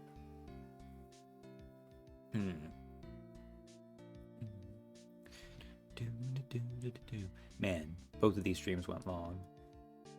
So it's true. Mr. Nick really is Mystic Maya's knight in shining armor. He went through with the special course all the way to the end. Actually, I heard there's a legendary extra special ultra course here too. I think I'll surprise the two of them by making them a secret reservation. Pearl, you need to do less fatal versions of shipping.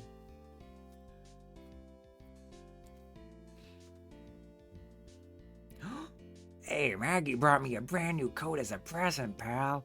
I feel 10 years younger. I'll never take it off. Yes, but somehow you just don't seem the same. I guess a dirty, shabby old overcoat is just more detective-like, sir. Don't worry about it. In the name of love, a man will soil himself silly. I know it's just my headcanon, but I really want them to have a precocious little child that we see in the trilogy. Mr. Wright, I am once again in your debt. Thanks to you, the Treasures of Karain exhibit was a great success. I even got to see Miss Von Karma, who I hadn't seen for almost a year. She taught me how to use a whip and said that I must show you what I've learned. What a weird shipping moment. Well, not a shipping moment, really, a whipping moment. Francisca, don't do that. Tessie and I started a company called Mask to Mask Consulting. We're dedicated to stopping the evil plans of all the criminals in the city. Our motto is, cut it out, please. Pretty cute, right? Well, we also sell plans to the criminals as a kind of side business. I wonder if that's okay. Sometimes I think maybe we're the worst criminals. Also, I messed that up because I thought it was jumping to him, but it was really Desiree, except him jumping in there. I wanted to show my appreciation to Mr. Wright for exterminating Don Tigre, so I lent him $500,000 and a tea set, especially thick tea, one I mixed with my own two hands. I bet he's drinking it now. A win to compromise. Man, Phoenix, all the girls are coming after you. What's going on, man? I guess they have to have everyone hit on him because this is the end of biking. Oh. I'm just holding in the way, a wrinkly, grumpy clown-nosed waste of flesh. At least, that's what I thought. But my grandkids had a birthday party for me the other day. Talk about embarrassing. 69 years old and I cried like a baby with a dirty diaper. Fuck me, of course he turned 69. Just milfing at Kudo. As usual, we have an abundance of work to do. We've hired a new programmer to replace Glenn Elg. I do hope everyone will get along. His name is Adamada. As soon as I heard his name, I knew our brain circuits would align perfectly.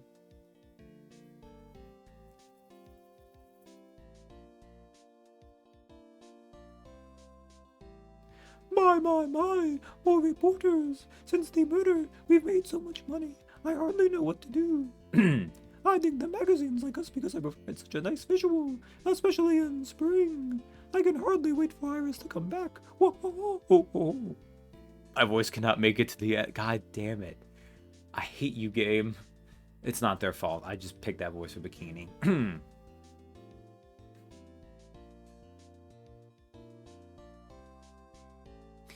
You've turned into such a respectable man, Feeny.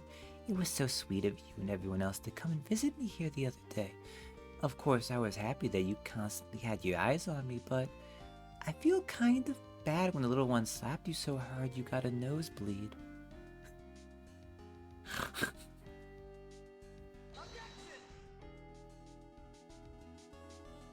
Phoenix Wright, Ben, Chrome, and Judd. I don't remember them doing this before. Oh. Sun King. This is probably something they added for the trilogy. BFA, Christina Catano. I don't need to read the credits. Having a good time though.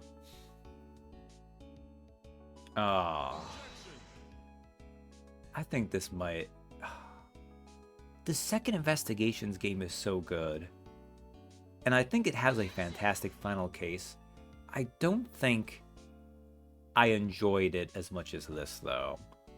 But this one kind of cheats because they got the payoff things from, oh god, Winston Payne. From the entire trilogy. Admittedly, this was still not really designed as a trilogy.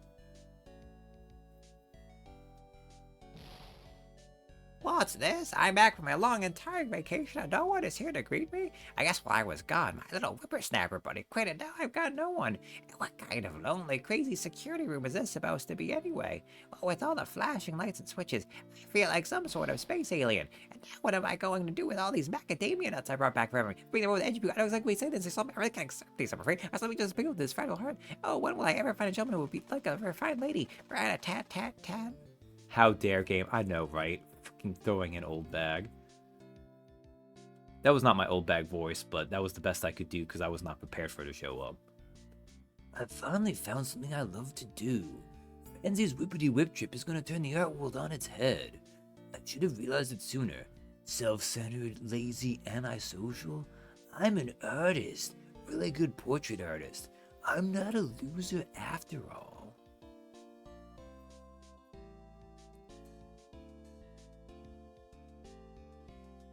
Oh, look. Oh, I love it so much. Why? I want to see Francisca in a gumshoe. Oh, that one's really cute too. The other one's cuter, but that one's still very nice. I know a huge part was nostalgia, but I was definitely getting choked up during that too. You probably heard it a couple times. Just during that whole thing.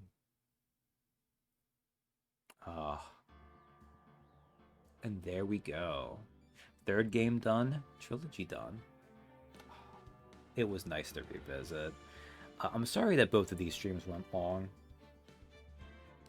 Last week, I did want to do a Wednesday stream, and if I had done that, I think that would have buffered me enough time. I could have done these in more reasonable time slots. But I couldn't stream Wednesday. Too busy at the house even late in the day. So these ones I went a little bit long. But I didn't want to do the ending tomorrow because I don't usually stream Wednesdays. I'm not sure what because I've really been deep into the Silk Song. Like I kind of almost got an addiction to that game. But it is October. Also, I'm going to be busy, like, there's a very good chance next week I won't even be able to stream. I think I'm going to be busy all those days. But we'll see. You know, we'll play it by ear. But for now, I love the Ace Attorney series. And I think this is still the strongest of the sets. Which is as much because they didn't know when they were making it how the games would be. And I think this trilogy is anchored by having two strong games. The middle game is a little bit weak, although it has two fantastic cases. I think the second Investigations game might have a more brilliant final case, but I don't think it can have the exact same level of emotional resonance that this game cheats and has. I didn't check, but I know Objection 283 is the most any of these. Like, I don't even think. And that first game, the first in the trilogy here, has a massive bonus case at the end, but I'm pretty sure it didn't even match this objection counter. That's maybe got 300. Oh, I should have checked, shouldn't I? I can't check quickly anymore because of what they did with the stupid highlights and getting a limited number. The whip counter. The whip counter was 163 at the end of the second game. It's amazing that Francisca only had so much room to work in, and she did 2/3 of what she did in that game. And the coffee counter was okay. That coffee counter would probably have been the highest thing if I counted like every time you took a sip, but that didn't seem like a great way to do that.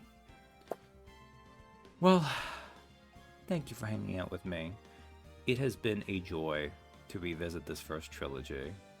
I'm a little bit embarrassed how little I remembered a lot of the exact same details, but that in some ways made it good because these moments got to hit me again a little bit more too.